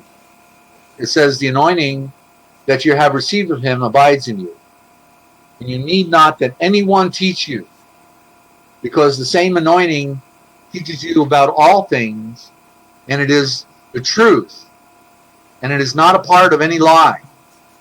And therefore, even as it leads and teaches you, you shall remain in it. So you got to stay in the truth. And it's about sacrifice. It's about compromise of the things that are in the world, separating from the illusion and also the family. It's a new family, because the first family, are accidents. You could have had any mother or father. You could have had any brother or sister. But if they're not going anywhere, they're only going to want to hold you back. So you've got to be willing to stand alone with the truth. And then with that, he will bring you other brothers and sisters that are of the same kind, you know. And there's very few, because most people are happy to have the party. You know, they're lying to themselves. You know, they think this is their world, and it's not. You want this world? Good. A lot are drug induced. Yeah. You know, into the pharmaceuticals, the drugs, the alcohol. A lot of them are induced into these intoxications where it keeps them sedated, and as well as the fluoride, away from, you know, wanting to learn this truth. When you know that the few are going to make it, as the scriptures say, the few will be saved. Boy, that's putting it on the line there. That's telling you there's no time for fooling around. There's one thing that matters, and that's connecting with the one who made you. He loves you. He's the ultimate love, and that's why, you know, in the word they changed it to Lord, but it was Elohim, but it was originally Zulafhaim. It came out of Babylon as Elohim, but it's really El Lovhaim. El Lovhaim. Haim is the plural, meaning everyone. And love, there's the word comes from in the Elohim. You see? So his very title expresses love. He loves everybody. You don't have to beat yourself up, you know, to that say you're not worthy or something, because none of us are worthy. What he's trying to do is bring us up to the next level of worth, of value. You know? And so it doesn't matter how much you know. It's not about knowledge. It's about heart. And if you purify your heart, that's what you know connects with him. The heart. It's in the middle of our being. Notice that the word ear is in heart. We're hearing. You hear with your heart. We try to do battle with our mind, you know, but the heart knows. We'll listen to it. Yeah, well said. So yes, Cassia, his number is 608-566-7295. She was asking, do you put a +1 in front of it? I think if it's international, you do. Otherwise, you don't have to. Yeah, I'm in Ohio. Seattle. Eastern time, Ohio. Awesome. And yeah, we have Sharon saying she's the ninja. So yeah, I'm ninja. Karina says, what if people have been baptized, or what if others not baptized? Does that matter? Well, if you're not, then with the way things are, you know, I have a book translation that I did called the Didache. It came out of the Greek. I think it was written by Barnabas, but in there it says that if you can't get to water, can't get to a stream or a river, you know, then take 3 buckets of water and pour it over your head, you know, and I'm adding the words in the shower, you know, just get in the shower, but pour the water over your head 3 times if you got to do it that way, because it's an alchemy, it's an transformation. You're going through a gate.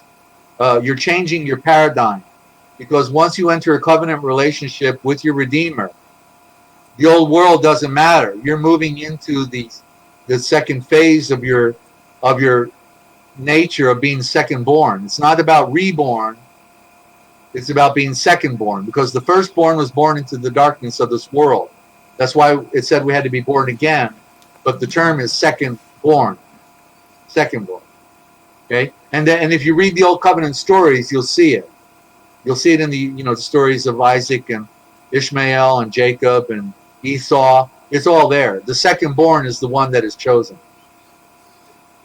So Karina is saying here also, what if we've done things in the past we're not proud of? Do we ask for forgiveness? Sure. It's easy.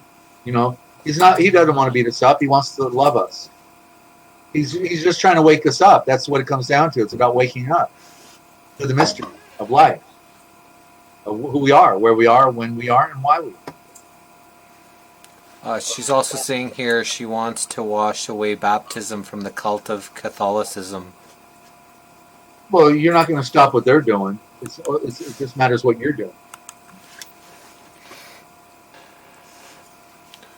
Okay, well, I think that was it for a question. Someone said if you could share some of the books in the comments, but Cassia, she put a link to the Amazon link, so once this is over, that'll be kind of at the end, so you can just click on to see where all his books are, because there's 27 books, and yeah, I'm sure we're not interested in typing them, all 27 books out right now, but... Thank you, Cassia. Thank you so much for your... Yeah, she put the link in there. Awesome. I